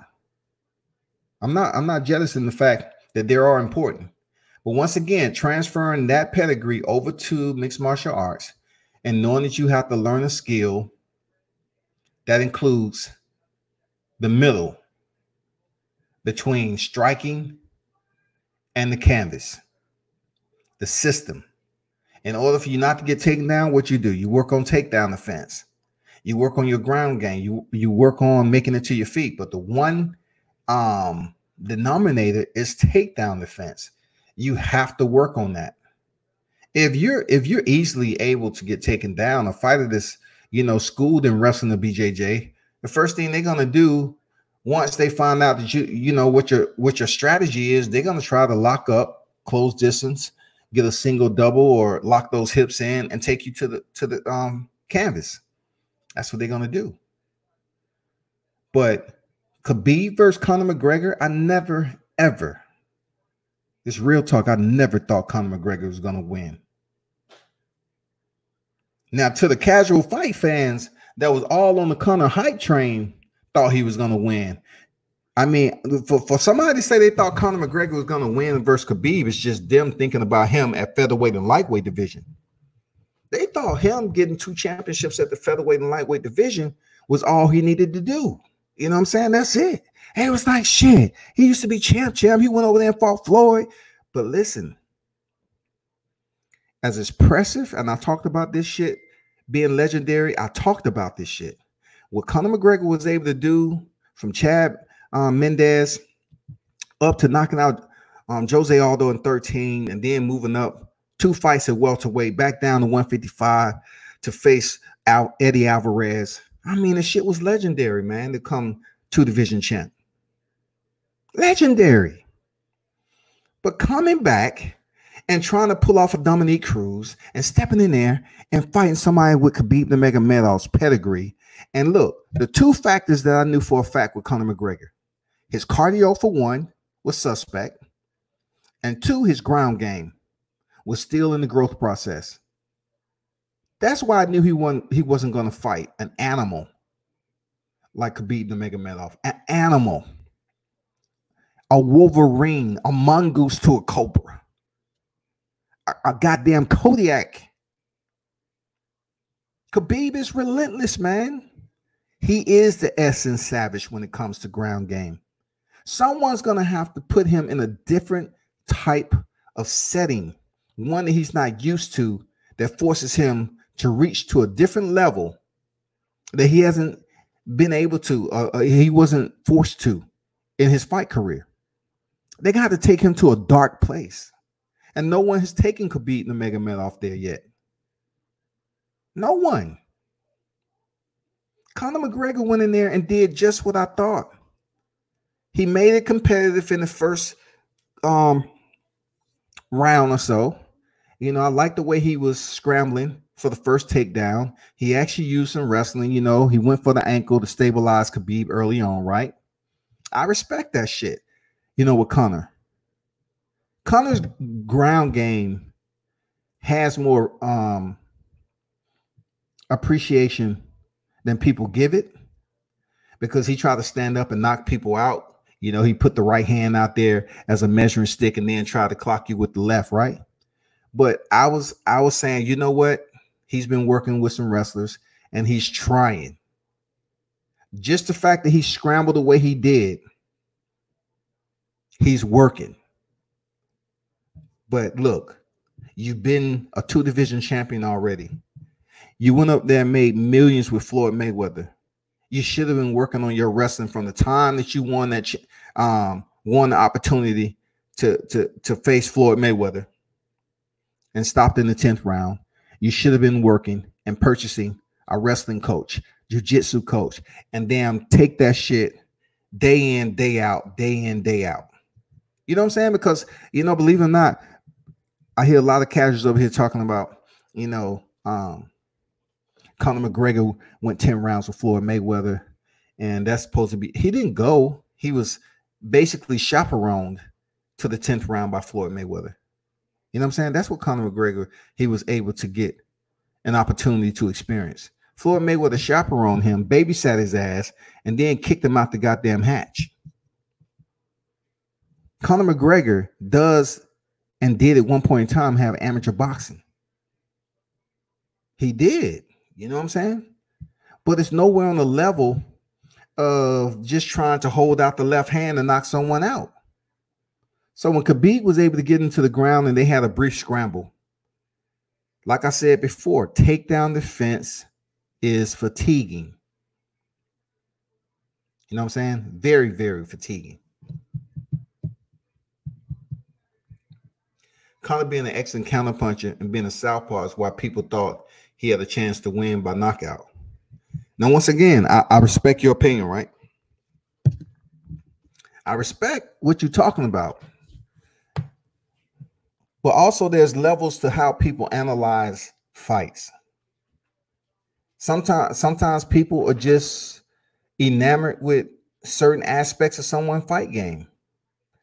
That's just not my analytical process, yo. I don't pick up my data like that.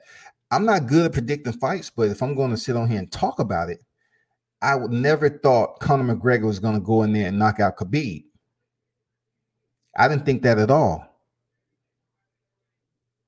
I just thought if his competition allowed him to be within range, or according to how his competition fought, then I can say, well, I know this fighter is going to do this to kind of, you know, stay outside of Conor's range. Because Conor McGregor, he can take some punishment. What people don't want to look at is that Conor McGregor takes punishment. He would stay in the pocket and take punches just to try to land his left hand. But if in that case, Dan Henderson, his right hand, called the H-bomb, should have had him undefeated, because if no ifs, ands, or buts about it, Dan Henderson has one of the most lethal one-punch hands in the company of UFC. and then mixed martial arts in general. So when it came down to Conor McGregor, man, and him just holding that left hand out there for Khabib, Khabib was just too quick, too smart. And when it came down to it, Conor McGregor was the one to get dropped first, that got dropped. Because of the range, man, because of the ruler, the intellectual ruler that Khabib Nurmagomedov has. Very smart fighter. He's not going to go and stand in the pocket early with Conor McGregor and try to exchange and stay on center. You know, one thing about Khabib, he's everywhere. So when he was moving around and you know his the way he closed distance is so fast, the casual fans have to understand that these opponents that they're saying is going to knock somebody out, just say for instance Conor McGregor and Khabib, you have to understand Conor McGregor has optimism also. Conor McGregor is not walking around here like, you know, I got the baddest chin in the game. You know what I'm saying? I got the baddest chin in the game. We can goddamn grade Conor's chin at a high level, but also we can look at how much punishment he's taken and how that's gonna fare when he moves up the chain and, you know, fight fighters that knows his weaknesses right now. And it's a lot of fighters that knows Conor McGregor weaknesses. I never once even hesitated to think that Conor McGregor was going to defeat Khabib Nurmagomedov. The way he fought, even him going over to boxing and training boxing, I didn't think he was going to be able to defeat him. One of the reasons is that his ground game and his takedown ability, his takedown defense was not on a level at this point in his career, being he had been training boxing, and he had a subpar ground game before he went over there to boxing. I don't think it would be on the level of Khabib no time soon. You know, a lot of people was making memes out of Conor McGregor saying he's a white belt and shit like that. Conor McGregor's ground game has came you know, long ways, you know, but it has a huge disparity when it comes to the flaws. When we seen Khabib scoop up the legs so easily and keep Conor McGregor pinned and seated on the canvas, and goddamn, the riding time was just like he had him stabilized forever and a day. That goes along with the ground game too.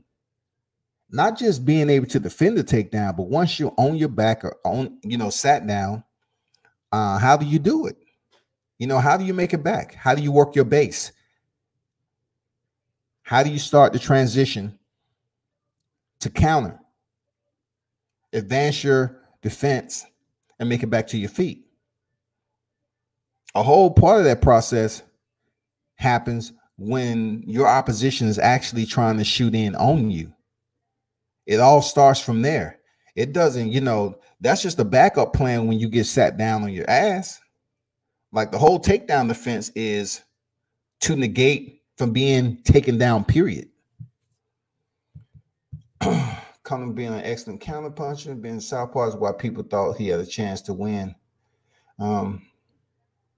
You know, Conor McGregor being a counterpuncher and being a southpaw, I just look at the ones that I've seen before him, real talk, and I just look at the volume for which he throws his counter. And, you know, Conor McGregor loves trying to be very accurate with a wide stance, and it just sets him up for somebody to outwork him. If they're not outworking, well, I put it this way, if they're able to outwork Conor McGregor and do some damage, then it sets up for the takedown. If that what that fighter is about, if the fighter is all about going in, closing distance, and going in for the takedown, you know, that's what it is. Because a lot of critics was basically talking about Conor McGregor's takedown defense, the lack thereof. So I never thought about Khabib getting knocked out by Conor McGregor, you know, because just because he, you know, you have to look at the way Nate Diaz was able to, you know, apply his boxing skills on Conor McGregor, right?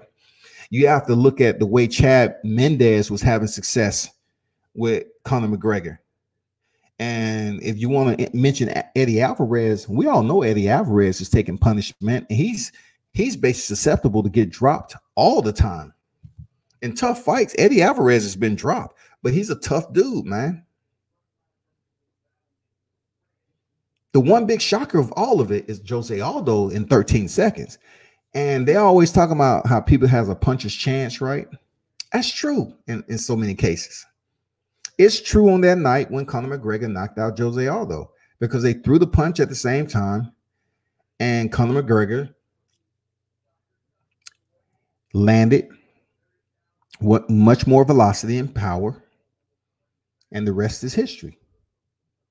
I'm pretty sure Jose Aldo would love to redeem that, but this time, this point in his career, Conor McGregor might just be a bad matchup for Jose. You know what I'm saying? That's why he's dropped down to 135. I'm not allowed to fully explain my point character-wise. That's why the back-to-back text. Okay, I mean, I got you. I mean, it's all good, man. Thanks for the input. I mean, I get exactly what you're saying. It's your OP, man. I'm not discrediting anything you're saying. I mean, you made some valid points. I'm just giving my feedback. That's all. But what you in the middle? You in the middle of a freaking school session? You know what I'm saying? What's going on? But it's all good, man. It's opinions. It's feedback, and it's great talking points. It works out great, you know. But I'm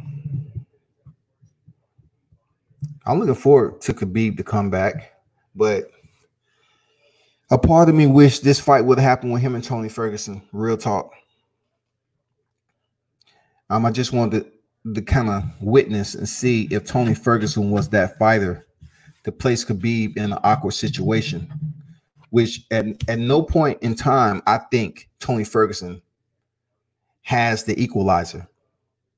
Tony Ferguson has the mental psyche to go in there and break down Khabib and make him an inferior type of individual. You know what I'm saying? Make him second guess himself. I just don't see Tony Ferguson being that dude with Khabib. I just think Tony is going to be like doing what he does, you know, applying his fight strategy with his unique set of striking. He's a dangerous individual. He trains outside of the normality of the way you would go into a school and train. Very, very awkward individual, and which makes it good. You know what I'm saying? Khabib is not, you know, the orthodox type of fighter you were running to also, especially when he's on the ground. Khabib, I mean, a lot of people on the ground. Let's just take Yoel Romero's wrestling, for instance. Yoel Romero, man, considered one of the best and highly respected of wrestling. But time he was taking his opponents down, you know, he would try to land some punches and they get right back up. Just crazy. It's just crazy to think about that. The freak of nature, Yoel Romero, and he just doesn't work his jiu-jitsu game to work for a submission and put his opponent on their back when he gets the takedown. Now, on the other hand, Khabib Nurmagomedov, once he gets you down,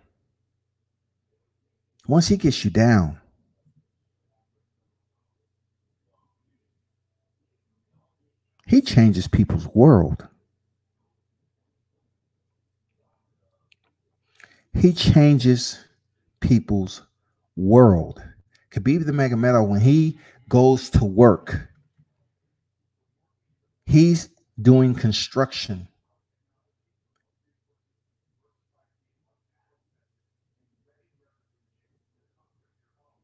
What other way to say it? What other way to articulate what Khabib Nurmagomedov's intentions are? How he applies a strict, ruthless type of pressure to his opponent with no remorse, no mercy. He doesn't care about that shit. Khabib is a savage when he get his opponents in the cage. The takedown is just another layer to what he's able to apply thoroughly to reach in and grab his opponent's heart. But that's not like he ain't trying to do it on the feet. But once he gets you stabilized or moving around, sometimes, you know, what might be Khabib's downfall, he plays with his food. You know what I'm saying? And yeah, he's a savage, man. His ground technical display, very, very high level. And not everybody with his wrestling pedigree does that to opponents when they take them down to the ground.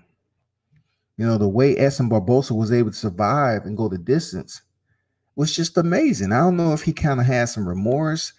You know, I know I just said he don't have any remorse. Maybe he had some remorse for Edson Barbosa. But, man, Edson showed some toughness that I didn't think he had.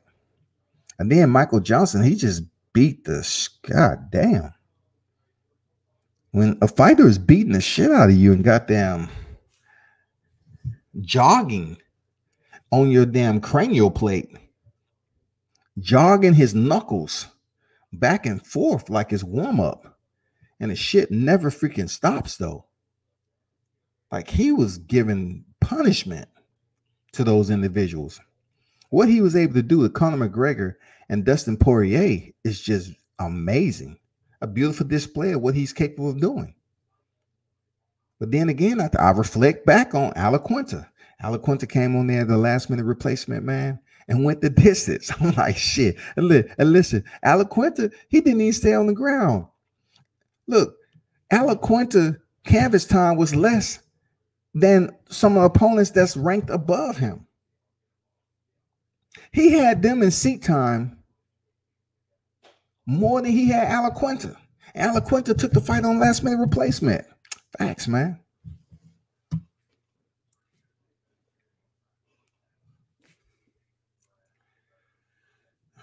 Think of all the upsets throughout history. Boxing and MMA, boxing and stories and fans alike gave predictions correct.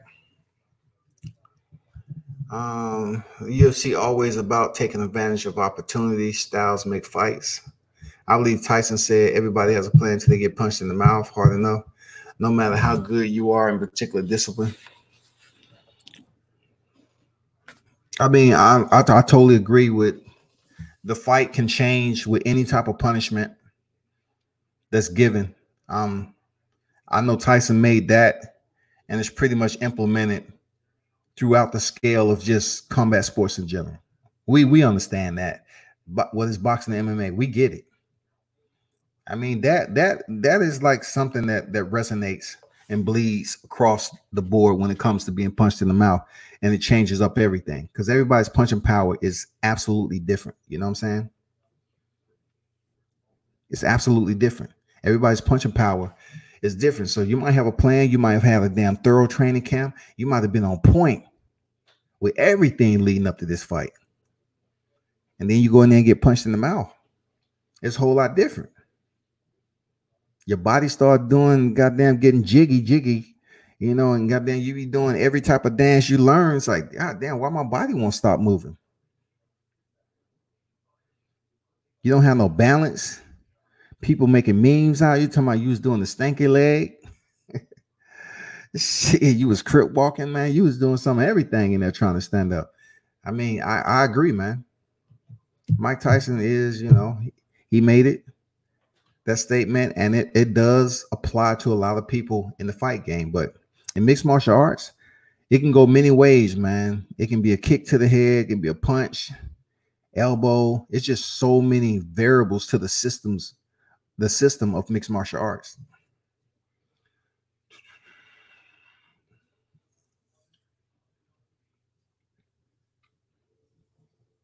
I appreciate that, Don Daughter. Salute. Appreciate that.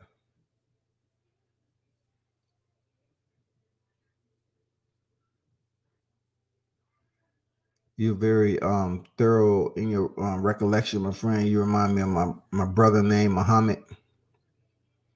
Doing boxing interviews.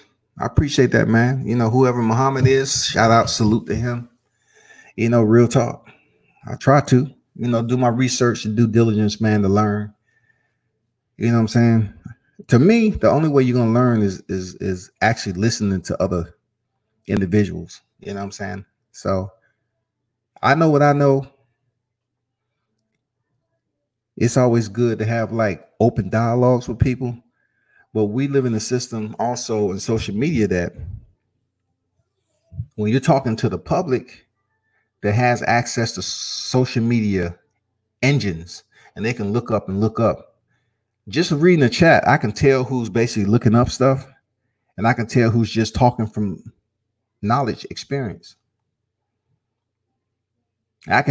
Certain things I have read and I can see if someone just put it up there and say, okay, and then I can kind of talk to them a little bit more and see if they actually are hardcore MMA fans or boxing fans. You know what I'm saying? So I appreciate that, man. I try to do my due diligence, man, and talk this boxing and MMA, and also, continue to educate myself. It ain't nothing wrong with learning, for sure. It ain't nothing wrong with learning, man. And some people try to call me an MMA channel. Oh man, I don't know why they do that. I could talk about boxing and MMA at the same time. It don't make a goddamn difference. I've covered mixed martial arts and boxing at the same time. It's just combat sports in general is an intriguing art of war. Even in the lower tier, when the fighters does never be world champions, it still take a bit of fortitude and courage. You know what I'm saying? And honor to get in there and put on some gloves and fight. It does. It takes a sense of courage to do that shit, man. Not everybody is fit to come up here and reign supreme for years and years at a time, but I would suggest this to anybody. And you have some casual fans on both port and starboard side, of combat sports, whether it be boxing or mixed martial arts, right?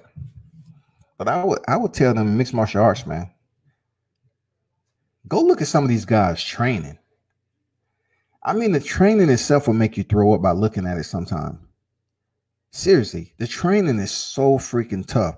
And then you go over here to the boxing, man. You look at the way the boxers train. You like, shit. Motherfuckers is goddamn going through some strenuous training regimes, man. And you really goddamn give a damn, and your passion is there when you look at these sports.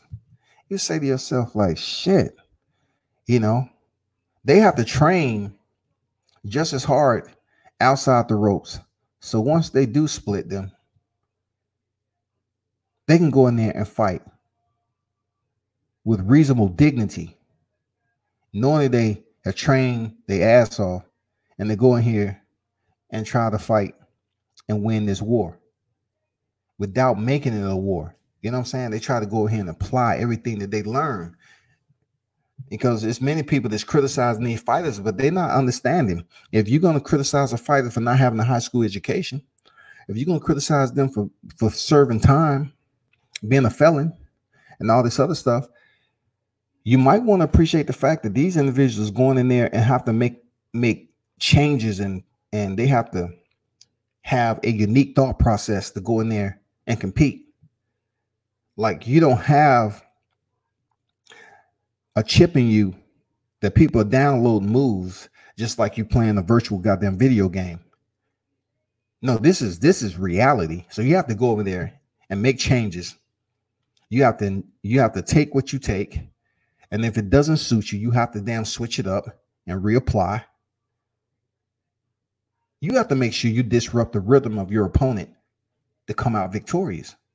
And that's scholar type shit. People say, oh man, they was in boxing, man. That's just like a dumb jock sport.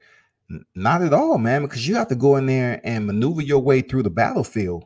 You know what I'm saying? You're just another person in there competing against somebody else that has the same intentions that you do. I'm talking about on a high level, not when you're raising your record. I'm just saying when you're fighting on a respectable level. Yeah, man, that shit is crazy, man. Don Dollar said dropping jewels, WC. I appreciate that, Don Dollar. Real talk, man. Thanks. Like that say boxing MMA is like learning golf. You learn golf from the green tee, from the green to the tee, and from the mat to the stand-up game. Yeah, man, it's so many schools out here that you jump in there. I would suggest to anybody, if you got a kid that you're trying to get ready and you have the opportunity and the time, make sure they go in there and learn jiu-jitsu. Put them on the jiu-jitsu mat because it will build up their confidence. I've been there. I've been there with my kids. I've been there. I mean, believe me, it's one thing about jiu-jitsu. Out of all the applicable layers of discipline that one person can learn, right? You cannot fake mat time. You cannot fake mat time. Now you can be this person that looked at all the videos and have pretty good flexibility and learn some kicks, and you're like, shit, I'm boss rooting today. You know what I'm saying? I'm Raymond Daniels. I'm Israel Adesanya. I'm Badr Hari. I'm Alistair Overeem in a Grand Prix. But when it comes to the hands and the kicks, you can remediate them enough to the point where you look respectable. Like you can say to yourself, shit, I'm a motherfucking martial artist, motherfucking self-taught. But you cannot self-teach yourself jiu-jitsu. You cannot roll around on the mat by yourself and walk into a motherfucking school and say, you know what? I'm a white belt, but yet my skills, in my opinion, it's no less than a blue. You know what I'm saying? Give or take. I'm just, if I really want to be, give myself a little bit more credit, I'm just below a black. And they're going to be like, okay, who's your professor? Oh, no, just me. Self-taught. Basement. Self-taught. They can say, oh, is that right? So, do you want to roll? Oh, absolutely. I want to roll. No problem. Let's go. Who am I rolling with? Anybody. It doesn't work that way, y'all. Everybody can't be the Charles Bennett of motherfucking jiu-jitsu, dog. Everybody can't be that. You know what I'm saying? Charles Bennett, aka Crazy Horse back in the day, aka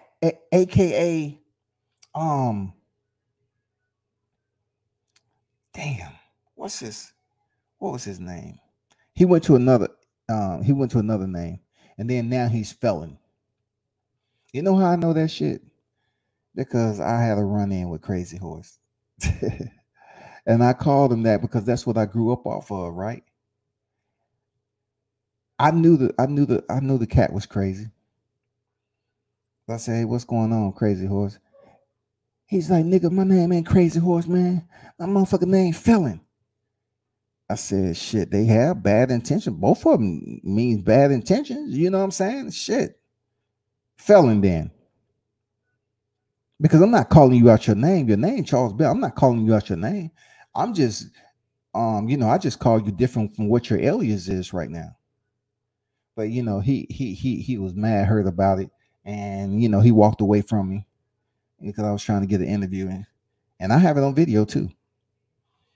Because people always, trying to pull my card, talking about you didn't do this. I'm not here to compete with you. The places that I go, I say I go. I pull up and I do what I got to do. But that was crazy. But everybody can't beat Charles Bennett of goddamn jiu-jitsu. Charles Bennett and the way he went about his fighting regime and training, oh my goodness. Dog, he was a freak of motherfucking nature. For someone to drink and smoke the way he did, train sporadically, and still go in there and do what he did, and the damn beef that he had with Wanderlei Silva, come on, man. And go out and take out his protege in one round. This man has so many ups and downs in his career, but yet he is a lethal weapon. You know what I'm saying? Charles Bennett is a unique process to MMA because look, every time I knew Charles Bennett was fighting, even when he fought and stepped in there with KJ Noons, right? I knew KJ Noons' history, you know what I'm saying, with boxing and everything. I knew he had much more skills, in my opinion, on a direct, or how you put it, specific fight discipline. I was like, all right, this may be a little bit tough for Charles Bennett. You know what I'm saying? Charles Bennett goes in there and knocked KJ Noons out. I mean, this dude right here showed up more times than none and got the job done. And he was all over the place with his training. It's sometimes that he did get, you know, he was defeated. But we're talking about a person like Charles Bennett that if someone wants to mention an individual like him to a school of veterans that are fighting, and they really didn't know who he was, they would be like, man, that's not what you do. He ain't gonna make it far. He ain't gonna do this. He ain't gonna be able to compete at the top level. And Charles Bennett, the type of dude that'll walk up in a school and potentially knock out one of your best fighters because he's a unique Goliath. He was born different. Whoever had him, they probably didn't know what they had inside them. Charles Bennett is one of the unique people that you will ever meet in life, regardless of him being he's been losing lately. I'm talking about the travels that he was able to have, especially the fight where Kimura charged him, and Charles Bennett backed up just a little bit off center, just a little bit, and was able to hit him with a right hand. Come on, bro. Dropped the dude and finished him with ground and pound, man. In the first freaking, I think, what was it, the first minute? Well, Wanderlei Silva was over there, and then leaving, Wanderlei Silva was back there waiting on him. This man knocked out Wanderlei Silva in a dressing room. And that shit is facts. That shit is facts. That's not just something that's been floating around as goddamn a myth and legendary. After this man woke up from being subbed out in a triangle choke from a back, in the locker room fight where he had already fought that night. He was already fatigued, and he went in there and was being antagonized by the shootbox guys, and he ended up being put to sleep.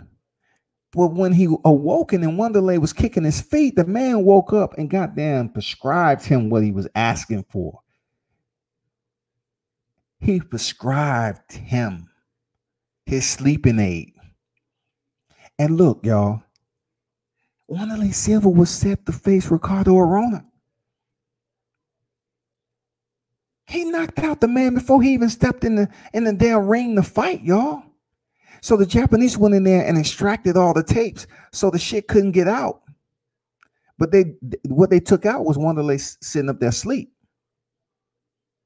And much respect to Wanderlei Silva, you know what I'm saying, all them guys. But the world and the way he went about doing business, especially with Chael Sonnen and all them, he was a hothead sometimes. You know what I'm saying? He was a bad dude too. He had his light moments with Rampage Jackson and a lot of other people.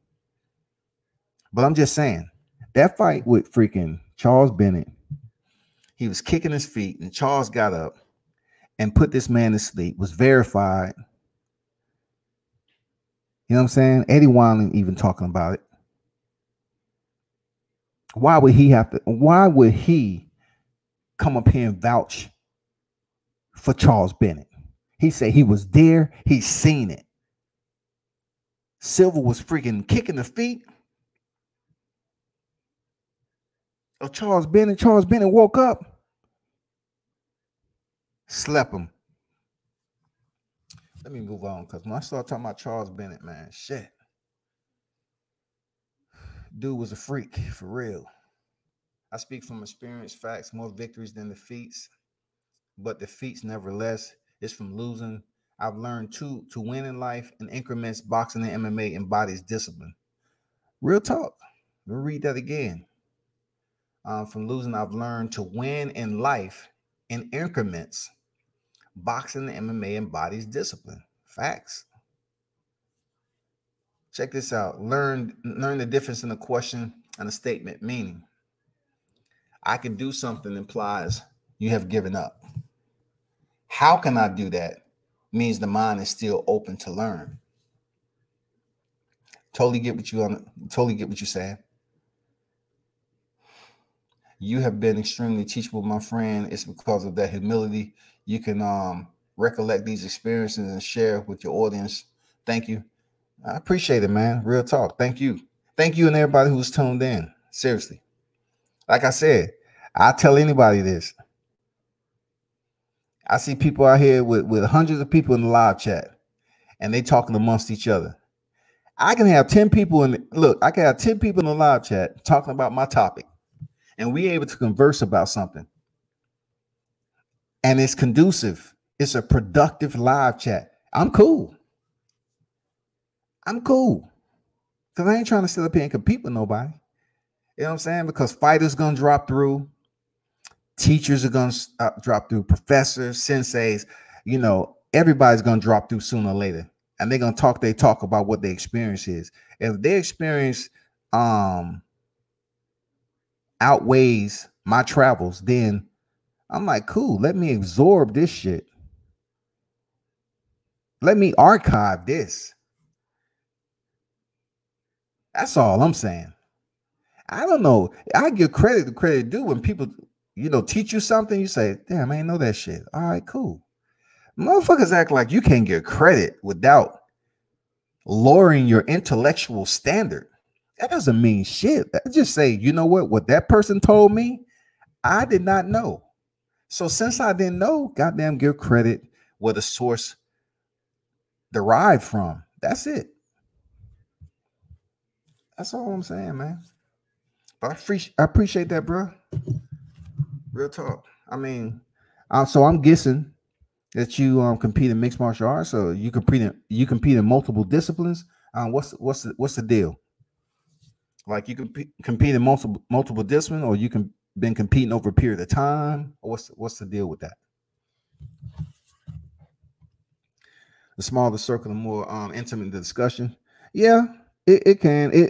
It works out more than enough. If the live chat is small enough, then you are able to engage individuals who can, talk about the talking points. They can stay on the course with the talking points. But like I said before, I respect the fact when people are just talking and having a general conversation and it's knowledgeable, right? Then individuals that's going up here doing search engine drops into the freaking chat. And I'm like, I read that shit before.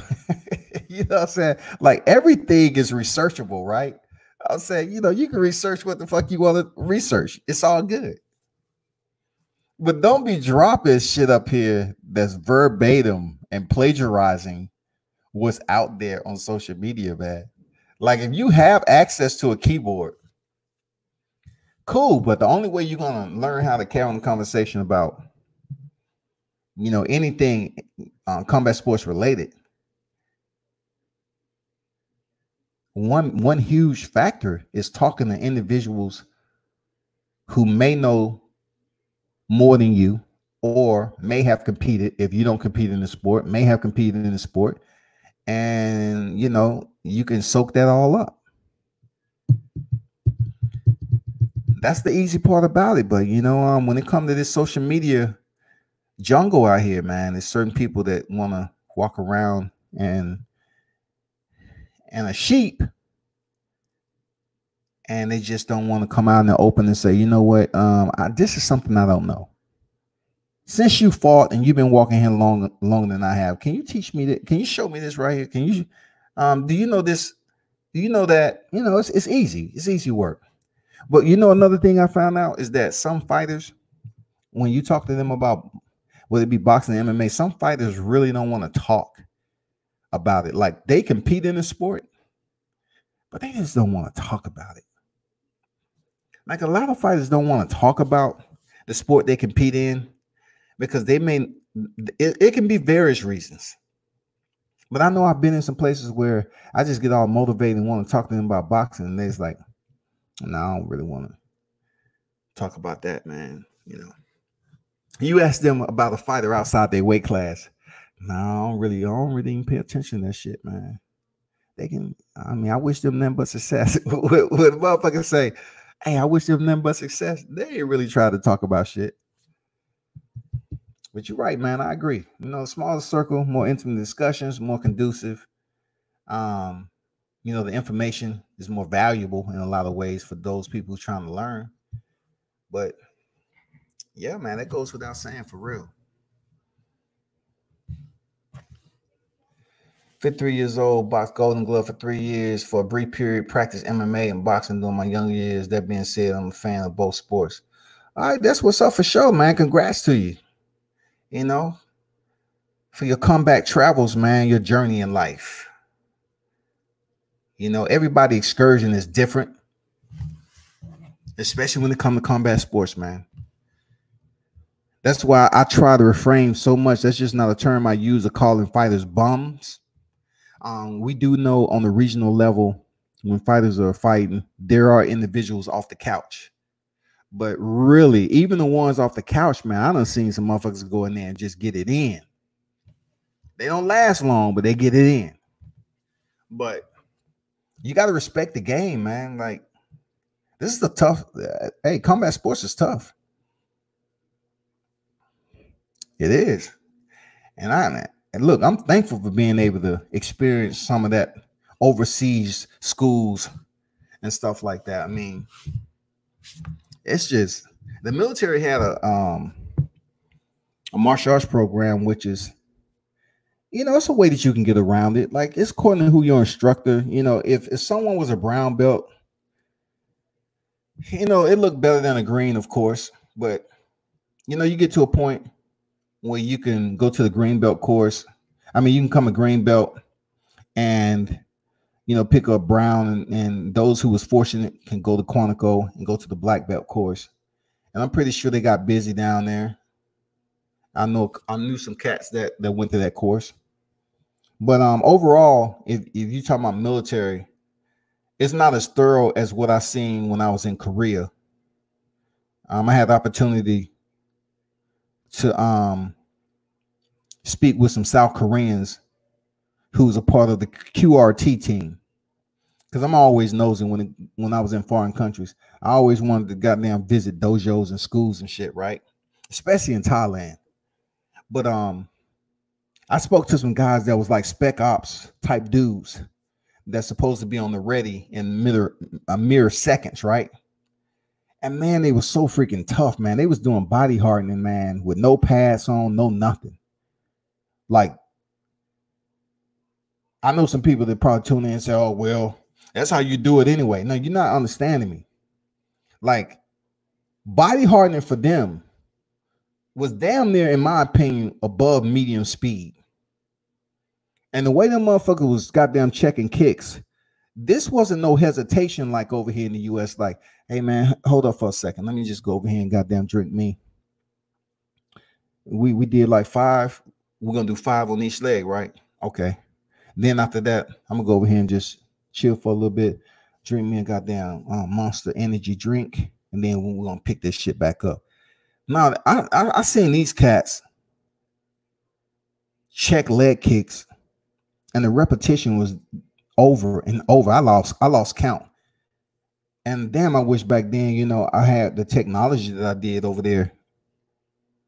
It would have been some damn good footage. I don't even know if they would have let me record it. And you know how many other Americans was around them at the time? It was just me. It was just me. That's how nosy I was when I was over in when I was overseas, man. When I go to these deployments and shit, I always wanted to see how other people do it.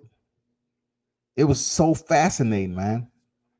I seen these dudes checking kicks, and then when they start using they work their way up to the body with the punches.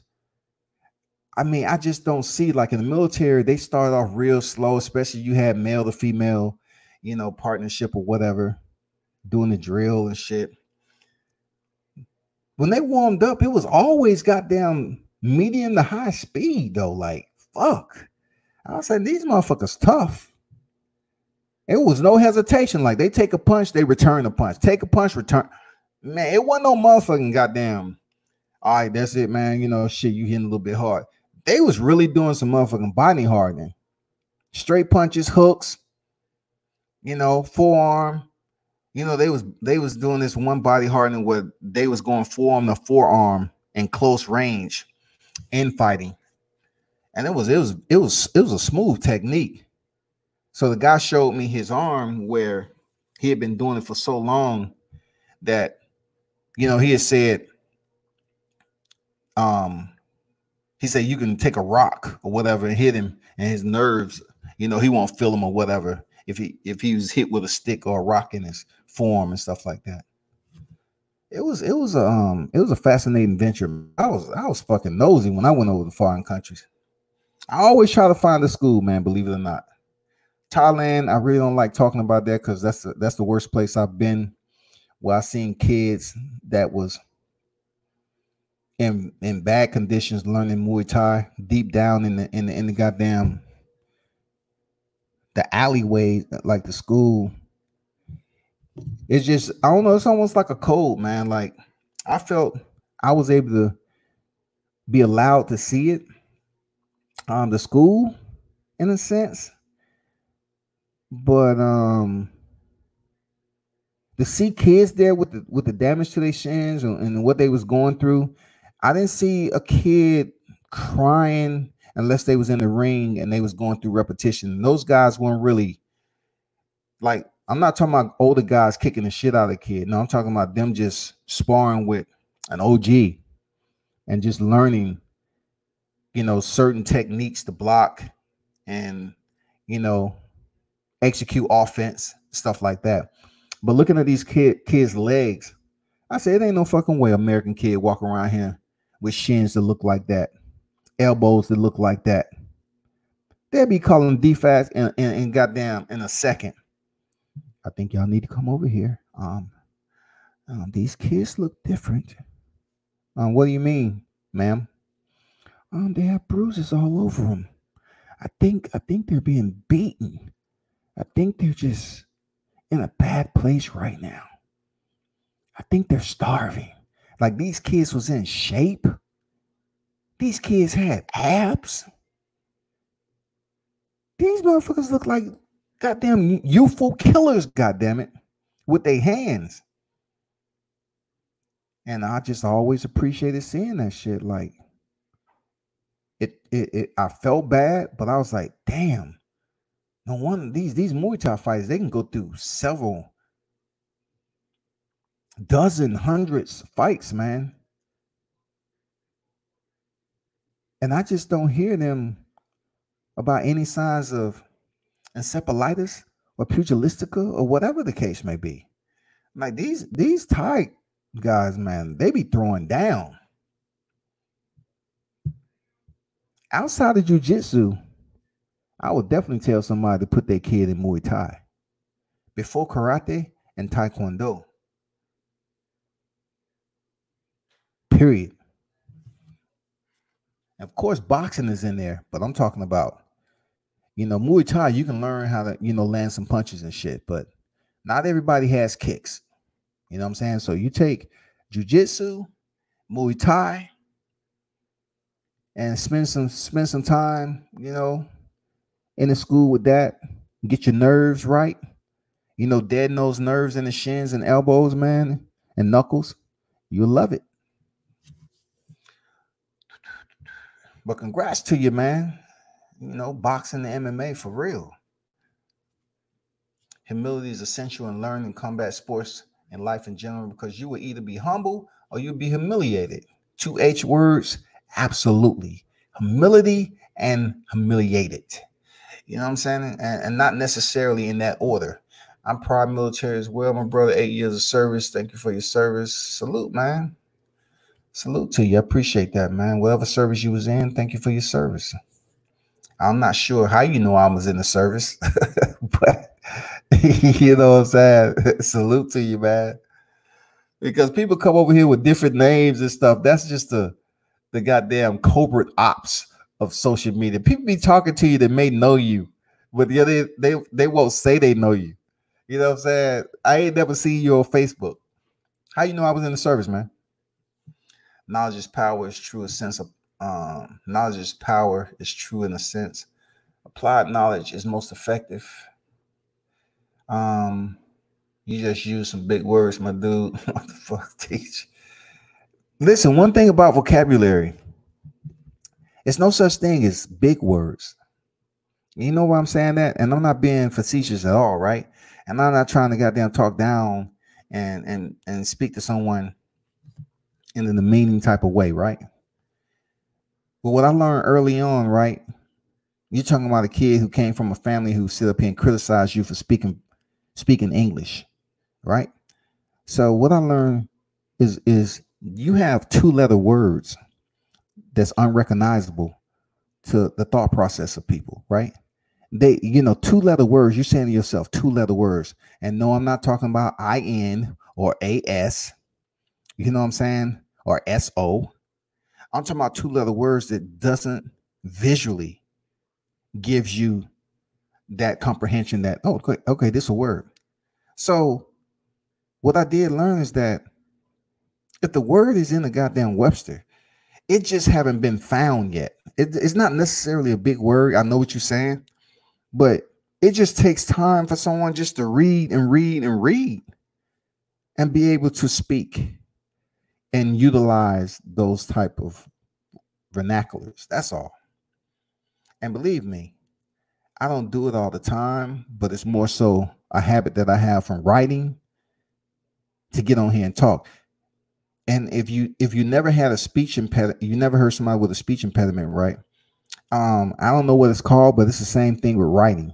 Like sometimes you can have a writer's freaking routine, and then when you talk to people, you sometimes insert those same words you're putting in an article into your audience, and they may say, well, you're using big words when you're not actually trying to. And the reason why I say that is, in order for you to retain the comprehension of certain vernaculars that's not familiar to everyday language when you conversing one-on-one with somebody, is that you have to remediate this shit all the fucking time. You have to know how to use it in a sentence. You know what I'm saying? To the point where your listener is receptive and understands what you're saying, even though they may not have never heard the word before in their life. You know what I'm saying? So appreciate that, man. So, it's just education, whatever, just remediation and all this other stuff. Let's get ready to watch the Rumble. You're going to teach today if I had anything to do with the facts. Hey, man, it's been cool, bro. Small circle, conducive chat, real talk, adults. Well, you didn't answer my question, man. Like, where you know me from? How you know I was in the military, bro? What we know each other from, man? You used to be in the military? Because I haven't seen you on my Facebook page. We ain't Facebook friends. So how you know I'm in the military? I'm just curious, man.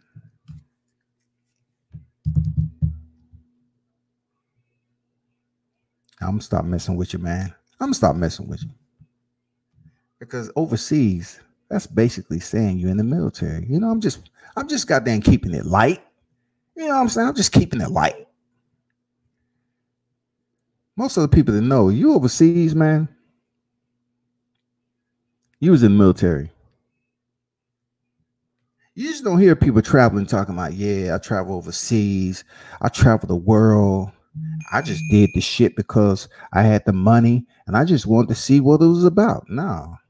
Certain key phrases. Deployment. Deployment, goddammit. That is the commonality, the common phrases when military jargon.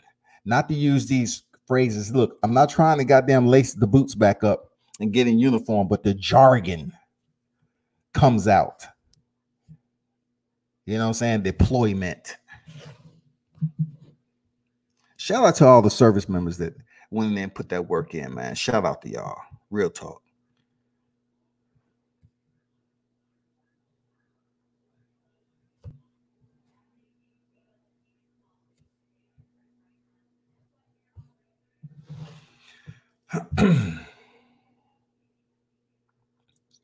That's all good. I mean, I just ask because some people that serve, you know, you have some people from the military that serve, which they'll be on your YouTube channel, your Facebook, and they're on a different alias or whatever title, and that's what it is. And then you have other people just out here, you know, enjoying the comfort zone of social media concealment. You know, to each his own, man. To each his own. It's all good. I mean, I don't have shit to hide when it comes to the military. Salute to them devil dogs out there. You know, Semper Fi, Ura. But man, the fight's gonna be great, man. I think it's gonna be damn good. I hope.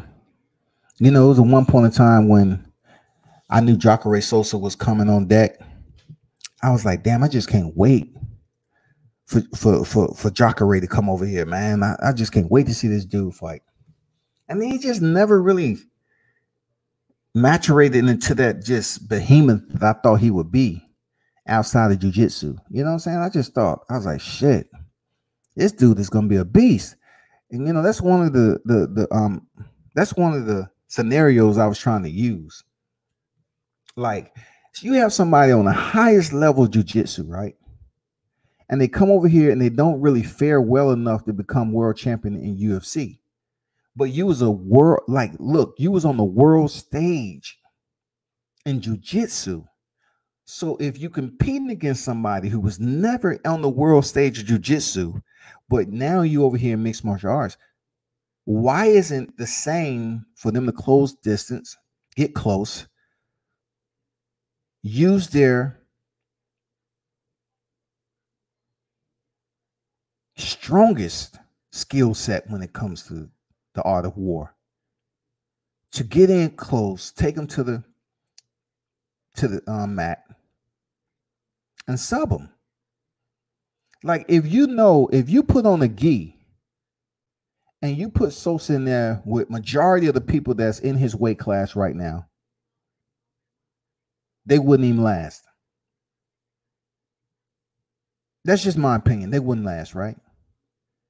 But Jacare comes over here and locks the cage and compete in mixed martial arts is a whole different story.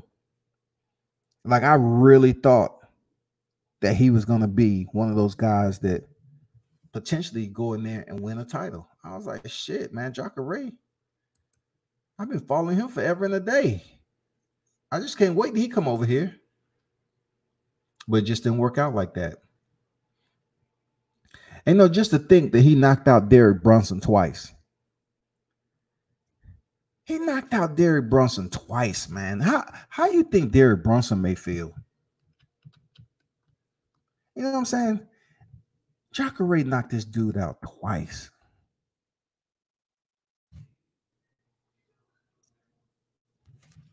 It's amazing, man. But that's not even the most shocking knockout for somebody who competed on a world stage or whatever. Do y'all remember the time when Hindu is 32-15, right? Do you remember the time he stepped in there with Hector Lombard? And we're talking about a Dan Henderson that's well known for his wrestling. We're talking about Pride Dan Henderson. We're talking about a lot of casuals don't know Henderson came over to the UFC with 2 belts already, right? When you want to talk about champs, okay? Certified, official OG Dan Henderson. I've seen him several times when I was out in Cali. Good dude, man. You can walk right past Dan Henderson if you didn't know who he was in public, right? Of course, he has a school up there, Team Quest. So, Dan Henderson facing Hector Lombard. This is back in 2016. And I'm saying, Hector Lombard, this dude reminds me of a goddamn transplant of Yoel Romero or vice versa. Both of them dudes look always in shape. Yoel Romero more so than Hector, right? But I just thought Hector Lombard, man, being the assassin he is, I was like, damn, this dude is going to do some damage. I've been waiting for Hector to get over here, just like Jacare, right? So he steps in there with Dan Henderson. And Dan has had his bumps and bruises. He had his ups and downs. I was just so disappointed in the way DC tossed him around like a freaking baby in goddamn a Jello fight. In a motherfucking a slip and slide or whatever. I mean, like he was just doing what the fuck he wanted to do with Dan Henderson. And that's just not what you do to a fighter like Hindu, right? He steps in here with Hector Lombard. And I'm saying to myself, shit, I want to see can Hector Lombard goddamn handle the right hand.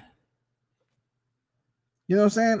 That's all. I just want to know, can Hector Lombard handle the H-bomb that Hindu has? And would you believe it or not, Hindu goddamn head kicked this. Hindu unwraps a right side, look, a right high kick to the head of Hector Lombard. I had to back up from the TV. I'm like, nah, I can't be looking at this shit. Dan Henderson don't kick motherfuckers and knock them out. Nah, no, something wrong. This ain't, they playing. Let me go over here and goddamn hydrate or something. I must be goddamn low on sodium and salt. I must have hyponatremia or something. I don't know, man. I had to come back. I said, okay, what did I just watch? He head kicked and knocked Lombard out in round 2. Dan Henderson with a head kick. Look on his record and see who else he has wins by a motherfucking head kick, y'all. Hindu with the H-bomb. Yeah, the same H-bomb that was unleashed on Michael Bisping.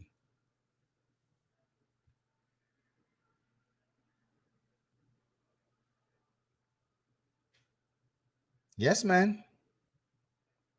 I'm not making this shit up. And look, he knocked out Michael Bisping years prior to Hector Lombard, right?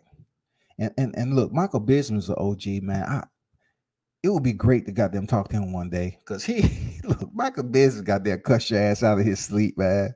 For anybody who followed the UFC with one eye, man, I gotta give a salute to Michael Bisping. Real motherfucking OG of the sport. He might not been, this guy who won all the time, but give it up for his toughness and what he was able to do with Luke Rockhold and what he wasn't able to do with Dan Henderson. Because Dan Henderson, I mean, Michael Bisping talked the shit out of freaking goddamn Dan Henderson. Dan Henderson clocked him, put him to sleep. And while he was basically dreaming and skipping down the yellow brick road. That motherfucking house came down on his head. Henderson had taken flight, y'all, and landed an elbow when Michael Bisping was all wet. We're going to see the wizard, the wonderful Wizard of Oz. I mean, Michael Bisping was already asleep, y'all. That house came out the goddamn sky. It didn't land on the Wicked Witch, man. It landed on Bisping while he was already asleep. Henderson goddamn threw one of the most vicious flying elbows that you would ever see on the highlight reel of knockouts.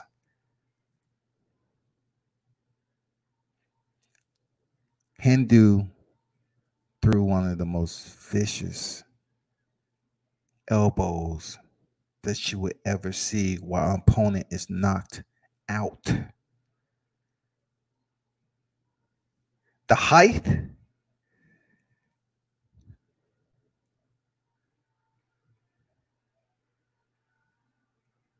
everything about flight.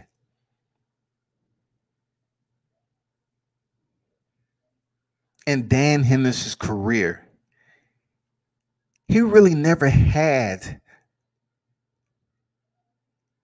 to go skydiving doing about. I'm just being real. But seeing Michael Bisping laid out there on the canvas the way he was, man, and goddamn Hindu took flight with the H-bomb. But yeah, he didn't hit him with his fist. He hit him with an elbow, y'all. Then who would have thought that he would go ahead and knock out Hector Lombard with a right high kick? That's just sick, man. Sick. Just a sick type of individual. Who would do that?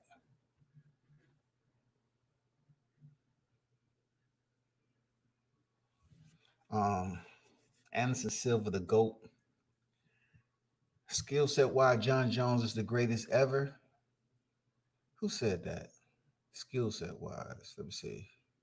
Skill set wise, John Jones is the greatest ever based on the opposition, in my opinion. Let's debate. Well, it ain't no debate here because you look at all my other lives. I said JBJ. JBJ. Juliet, Bravo, Juliet, over. He is the GOAT. And you probably saying to yourself, so how in the fuck can he be the GOAT above Demetrius Johnson? So let me read these comments. Anderson Silva, the GOAT. A lot of people love talking about Anderson Silva shouting. A lot of people love that.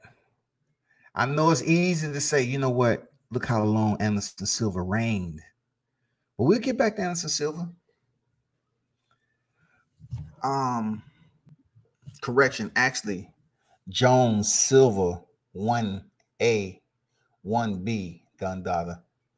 Damn, he's goddamn putting ranking descriptions on who's the GOAT.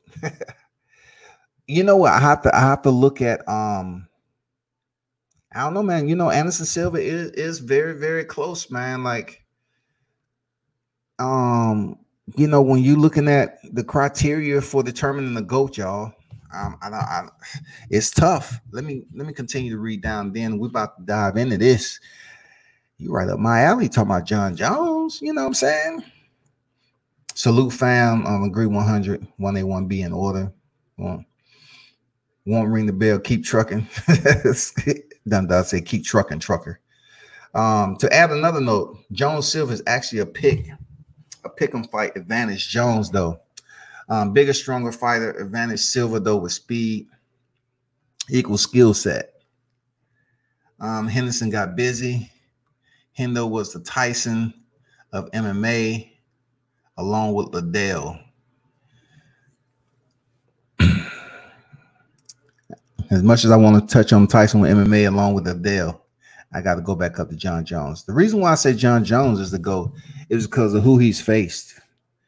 I mean, from Rashard Evans to Alexander Gustafsson twice, Daniel Cormier twice, you know, Anthony Smith, Thiago Santos, Rashard Evans. He's just fought so many individuals. And we all understand, truly. We understand. I have some intelligent freaking, combat sport heads in the freaking live chat. We know goddamn well Matt Hamill wouldn't recover from that elbow. But due to the goddamn logistics of the commission who went and saw that ice-breaking contest that outlawed that shit, Matt Hamill was gifted by Steve Mazzagatti a goddamn win over arguably one of the greatest to ever step into the cage, right? That is JBJ. You look at the resume of John Bones Jones, man, he's been in there with some amazing competition. What he was able to do to Stephen Barney, y'all. You know what I'm saying? He showed that he can change up the game. Arguably, his toughest fight was Alexander Gustafsson. The first one, not the second. I put up that last fight that he had with Dominic Cruz as one of his toughest fights, but not above Gustafsson. Real talk, not above Gustafsson. Now, let's get into the criteria of what makes a GOAT a GOAT.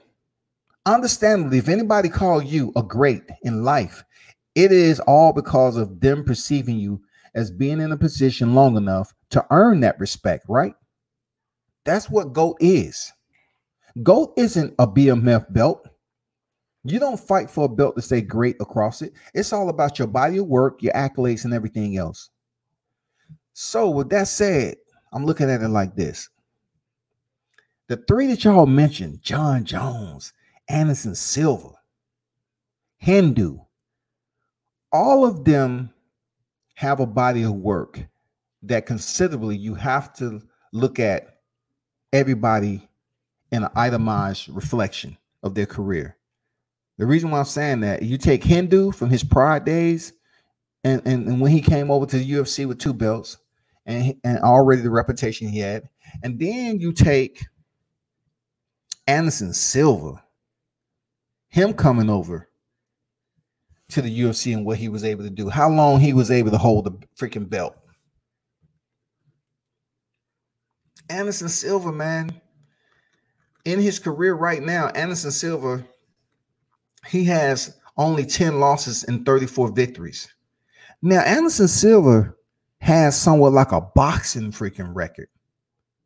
You know what I'm saying? I know his last close to 6 or 8 fights, he had some losses in between there. But look at the win streak that he was able to go on.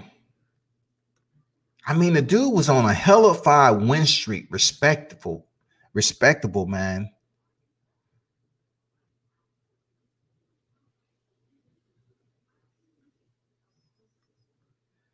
I think his win streak was like 17. But let's look at who he fought. Rich Franklin, Travis Lutter. For those of you old school cats, that's back in, in the single digits of the 2000s.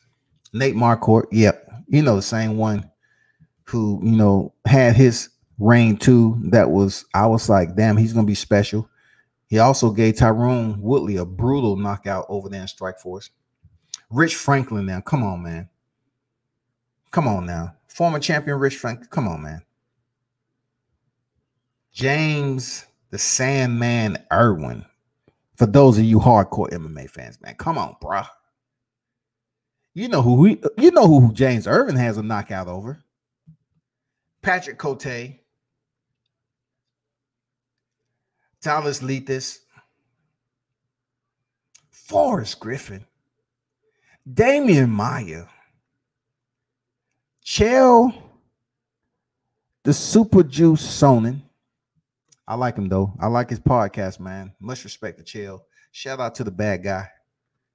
Vitor Belfort, Yushin Okami, Chael Sonnen again, Stephen Bonner. Jesus Christ. Did you just hear where I started? That wasn't even him from the start now. That was just people that was familiar to those, urban MMA fans. Let's get to the red zone, right? This is the red zone, right? Lost to Chris Weidman. lost to Chris Weidman, and let me go through the process. Playing around, hands down. Didn't get, I don't know what was going on. He probably mistimed or misgauged the distance that he was at, was supposed to be at. The goddamn, what they call it, the grid coordinates was given, but he missed it just a little bit. And Chris Weidman knocked him out. Upset. You know what I'm saying? Like, damn. Came back in there. Chris Weidman checked the kick. I don't even want to talk about it. That shit was gruesome.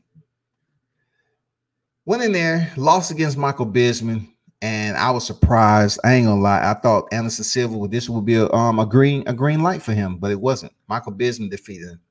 And then Daniel Cormier. We all knew that shit was gonna happen. Come on, man. I knew Anderson Silva wasn't defeating Daniel Cormier. Fuck no. And then, he won against Derek Brunson, of course. I was surprised it went unanimous decision because Derek Brunson, I mean, come on, man. He always closed distance with his chin up in the air like a kite, like it's a goddamn spring day outside. Derek Brunson come flying in with his chin up, boom. And then, of course, Israel Adesanya defeated him, made it a showcase about him trying to act like he was Anderson Silva, but no, Adesanya. You have him to your resume, but you ain't no Anderson Silva. And then his last fight with Cannonier, he had an injury in round 1. Now, to get back to the process of John Bones Jones, GOAT-wise, the only reason John Jones is above Anderson Silva, GOAT status-wise, is that he really hasn't at all been defeated in the ring. I mean, in the cage. No one. And look, he has less top-tier opposition than Anderson Silva, of course. And John Jones' record is less victories than that of Anderson Silva. That's true. Right? But John Jones is still active in the sport at the top of the food chain. Regardless of his titles being stripped, John Jones is a beast. And he'd never been defeated inside the cage. Real talk. Never been defeated. And that holds him above a lot of other names that I consider GOAT status. Now, how can we analyze this shit, people? Can we put GOAT status for the division? Can we put GOAT status for the entire UFC? I mean, how are we gonna do this, man? How are we gonna clarify GOAT status? How can it possibly be done? Because it's so difficult. According to when you start watching the UFC, the criteria that is basically applicable to anointing someone such a status. How does it all happen? How do you go about putting this process together? Hindu. Like I said before, Hindu, a lot of people call him a legend for show. You know what I'm saying? GOAT? No. A legend? Yes. Demetrius Johnson? Legend? Yes. GOAT? Yes. I mean, it's according to how you look at it, bro. Like, come on. Who defeated Demetrius Johnson, man? Dominic Cruz? Henry Cejudo? You know what I'm saying? Like, come on, man. You got to give Demetrius Johnson his props, man. Like, shit. But if you look at the records and the losses, the 10 losses that Anderson Silva has on the backside of his career, but the amount of victories, it's easy for somebody to say, you know what, with the losses, we still put Anderson Silva over John Jones. And the reason why the hardcore MMA fans is going to do that is because when he fought Tony Ferklin, I think his name is Ferklin, he was just coming off Yushin Okami. This is outside the UFC. So his coming off that loss, right? Do the leg kicks. You look it up. Yeah, it's so uncommon to Anderson Silva to go out like that. But if you look at Tony Ferklin, right? From there on up, man, to when he fought Stephan Bonner, and you count a win streak.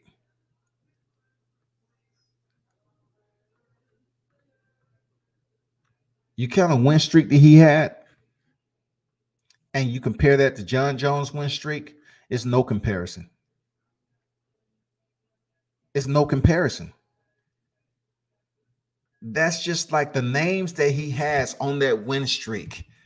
People, it's just unfucking believable. Unbelievable. Chris Lieber, Rich Franklin, Travis Luther, Nate Marquardt, Rich Franklin again, Dan Henderson, James Irwin, Patrick Cote, Tyler Zlitis, Forrest Griffith, Damian Maya, Chael Sonnen, Vito Belfort, Yushin Okami, Chael Sonnen, Stephen Bonner. Man, come on. Now, John Jones has a freaking outstanding body of work. But man, a 16-17 fight win streak against names like that, that's why people put him as the GOAT, man. It's tough.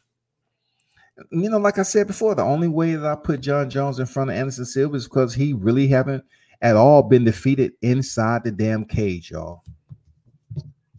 Dundalva say thanks for the service and moving them goods around.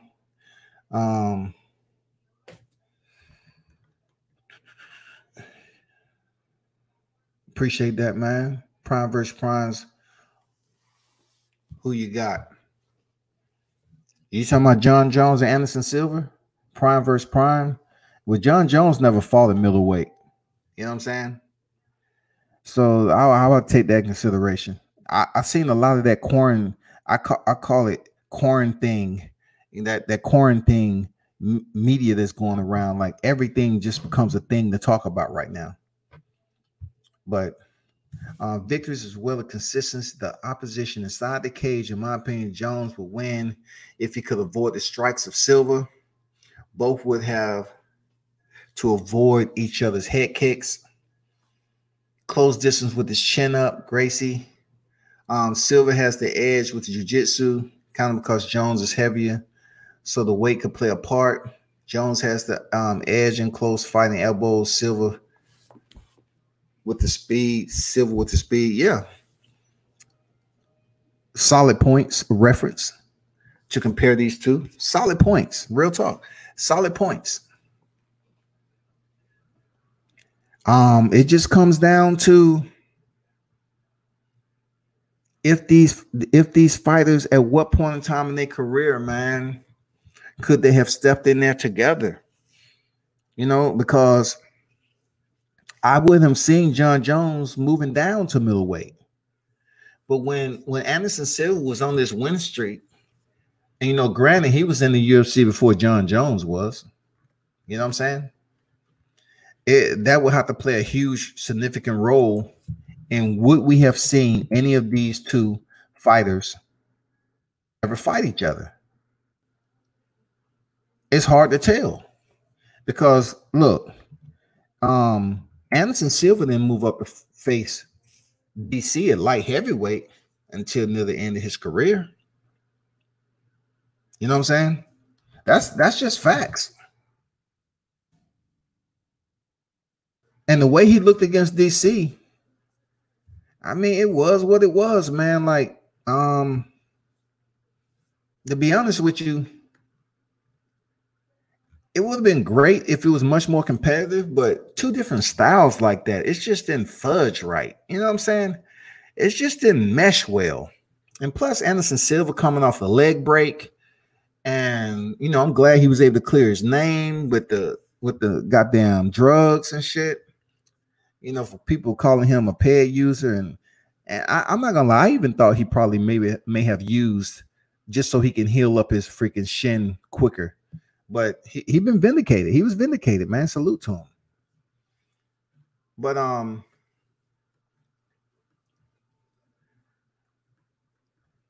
John Jones, his first fight in the UFC, I believe, was in 2008. So, you know, two different paths between John Jones and Anderson Silva. But you look at some of John Jones' opponents, like I mentioned earlier, you know, you got the Stephen Bonners, who he just freaking dominated like a mother. The Brandon Veras, Masha Shashenko, Masayushi Shinshinko. You know, Ron Bader, who's, you know, a champ in Bellator right now, but he just dominated Brian Bader, who, you know, another wrestler. That's why I kind of talk about the Ben Askren, you know, deal. Ron Bader, at least he proved his hands a little bit. You know what I'm saying? If Ben Askren would have did what Ron Bader did, he would have been much more productive in the cage. Seriously. Mauricio Hua, Quinn Jackson, Yoda Machida, Rashad Evans, Belfort, Chael Sonnen. Look, these dudes got some names on there. They got some names on that motherfucker. Chael Sonnen again, Gustafsson, Glover Teixeira, Daniel Cormier, Oven St. Preux. Scratch him. He just been a stand-in.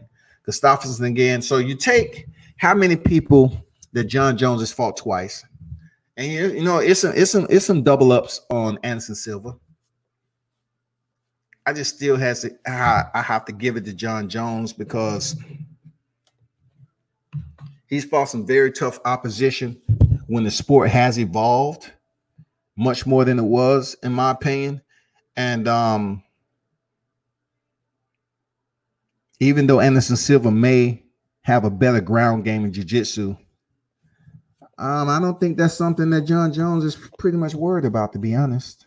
I just don't think that's something he's worried about. He never really gave a damn about the fight going down to the ground. Even though Alexander Gustafsson was to have, you know, had success, still John Jones is a beast, man. That's a tough one. Anderson Silva, John Jones, it's a tough one. And the ones, you know, the separation when it comes to content and body of work criteria is the 10 losses that Anderson Silva has on the backside of his career. Now, we don't know how long John Jones is going to stay in the freaking fight game. We don't know. But right now, you know, he's on a 4-fight win streak. I'll say five-fight win streak, actually. I'll take that back. John Jones is like 4, 5, 6, 7, 8, 9, 10, 11, 12, 13, 14, 15, 16, 17. So 17-fight win streak for John Jones, who's been in between that time, you know, stripped of his title and suspended and stuff like that. So still, I look at the names within that 17-fight win streak comparable to Anderson Silva. I still got to go with Anderson Silva. I have to go with Anderson Silva, man. He had the better resume when it comes to his win streak. You know what I'm saying? I'm talking about as far as the numbers goes. Because like I said before, John Jones only had one loss to Matt Hamill. Anderson Silva had a loss and then went on a win streak. Within internally to that win streak all the way up to his next loss, which John Jones haven't had a loss, but Anderson Silva did. Anderson Silva doing that run, his shit was much more quality opposition, much more top tier names in the UFC, man. It's real.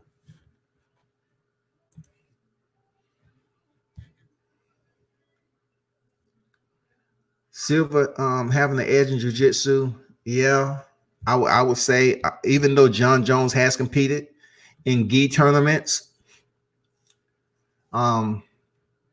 he was lethal on the ground.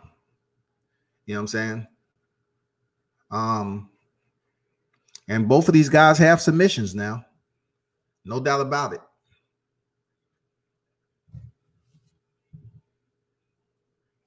But Anderson Silva moving up in weight, man, I agree with you. Anderson Silva moving up to light heavy to face John Jones, it would be a problem.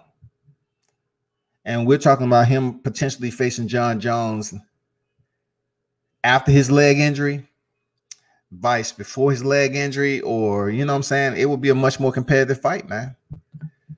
That's a tough one, but let's not forget Demetrius Johnson, though. Demetrius Johnson loses out a lot of time because of the division that he was reigning in. Even though he was able to defend his title 11 times, they look at him like, oh, look at the opposition he had. His opposition wasn't as quality, which is true because not too many people pay attention to the light divisions. But you look at his opposition, it's no way comparable to that of Anderson Silva and John Jones? Absolutely not. But as far as his performances, man, as far as, you know, what he was able to do in that cage, showing up every freaking time it was his opportunity to shine as a champion, ruling the flyweight division. Come on, man. Demetrius Johnson probably will never get his true accolades, his true appreciation, unless he comes back to the UFC and defeats somebody with a name. Seriously. Like, how can you have a strained relationship with the president just because you really don't do enough to promote yourself? but look, this cat is a gamer. He's always online gaming.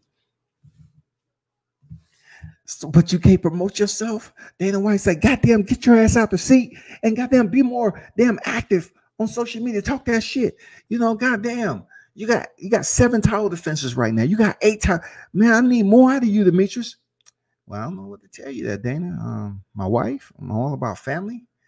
And my time schedule outside of training, I'm online and I'm gaming. That's more of my interest outside of my everyday, you know, my job that I'm very good at, fighting for a living. I game. So he's a kid at heart. He's over here, you know, doing what he's doing. But yeah, he's a killer. Come on, man. You got to respect that shit. That's real talk. You got to respect that shit, man. But people, it's been a pleasure. I've been on here for 3 hours. I can't believe that shit. Dang. But that's how it goes, man. When you're talking about some good content, man. Everyone who dropped in, man. Don Dada, you know, Fat Daddy the Trucker, man.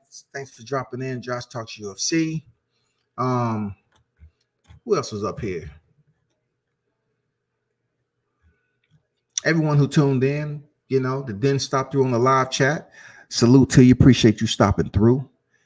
Yes, I'll be back on here, you know, throughout the week. Especially, I'm trying to touch bases about this UFC 249. It's going down in Jacksonville, Florida, at the VyStar Veterans Memorial Center. And this is going to be the, how you put it, the motor that starts upstream, the motor that starts the boat going upstream for combat sports during this pandemic.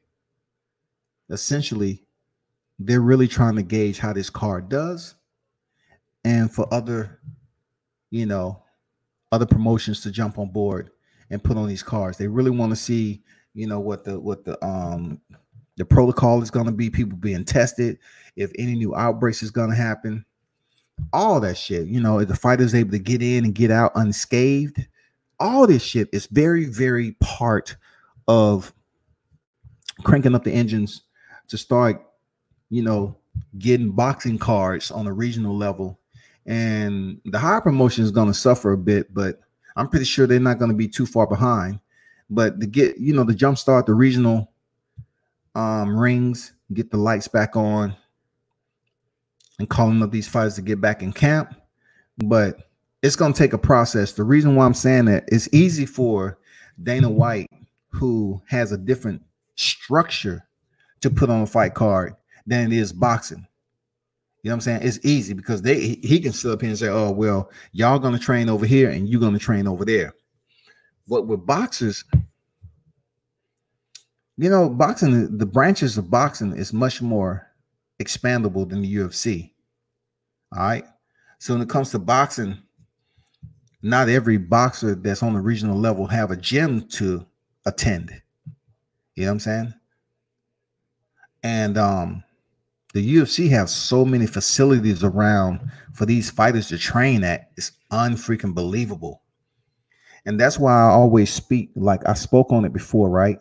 As to why boxing doesn't have these type of centers and headquarters around for fighters to be able to go to. I'm talking about walking into a center that has maybe 8 rings in it, sleeping quarters, a full functional, and, you know, bags, a fully functional training center But the UFC have training centers all over the place. Anyway, salute to everybody who stopped through. It's been a pleasure, man. You know, this was the initial conference call of Henry Cejudo and Dominic Cruz, man. You know, it's a little bit of trash talking or what have you to sell the fight. And of course, it's PPV in a blackout with no fans. So it's beneficial for them to get as many people to come and tune in and see the fight. Seriously. So I'm waiting for Justin Gaethje and Tony Ferguson to get on there. I'm just curious to see what Tony Ferguson has to say, man, because that dude is a wild boy. Tony Ferguson might tell goddamn people on here, say, you know what? I just, you know, finish a paint of my own blood, drinking a paint of my own blood. You know, I'm feeling good right now. Shit. Talking about white blood cells. Fuck what you heard. I'm feeling like Superman right now, god damn it. Tony Ferguson might be on this shit. But we'll see, man, if they invite them on next. Justin Gaethje and Tony Ferguson. Y'all be sure to turn up and tune in to World Combat Sports.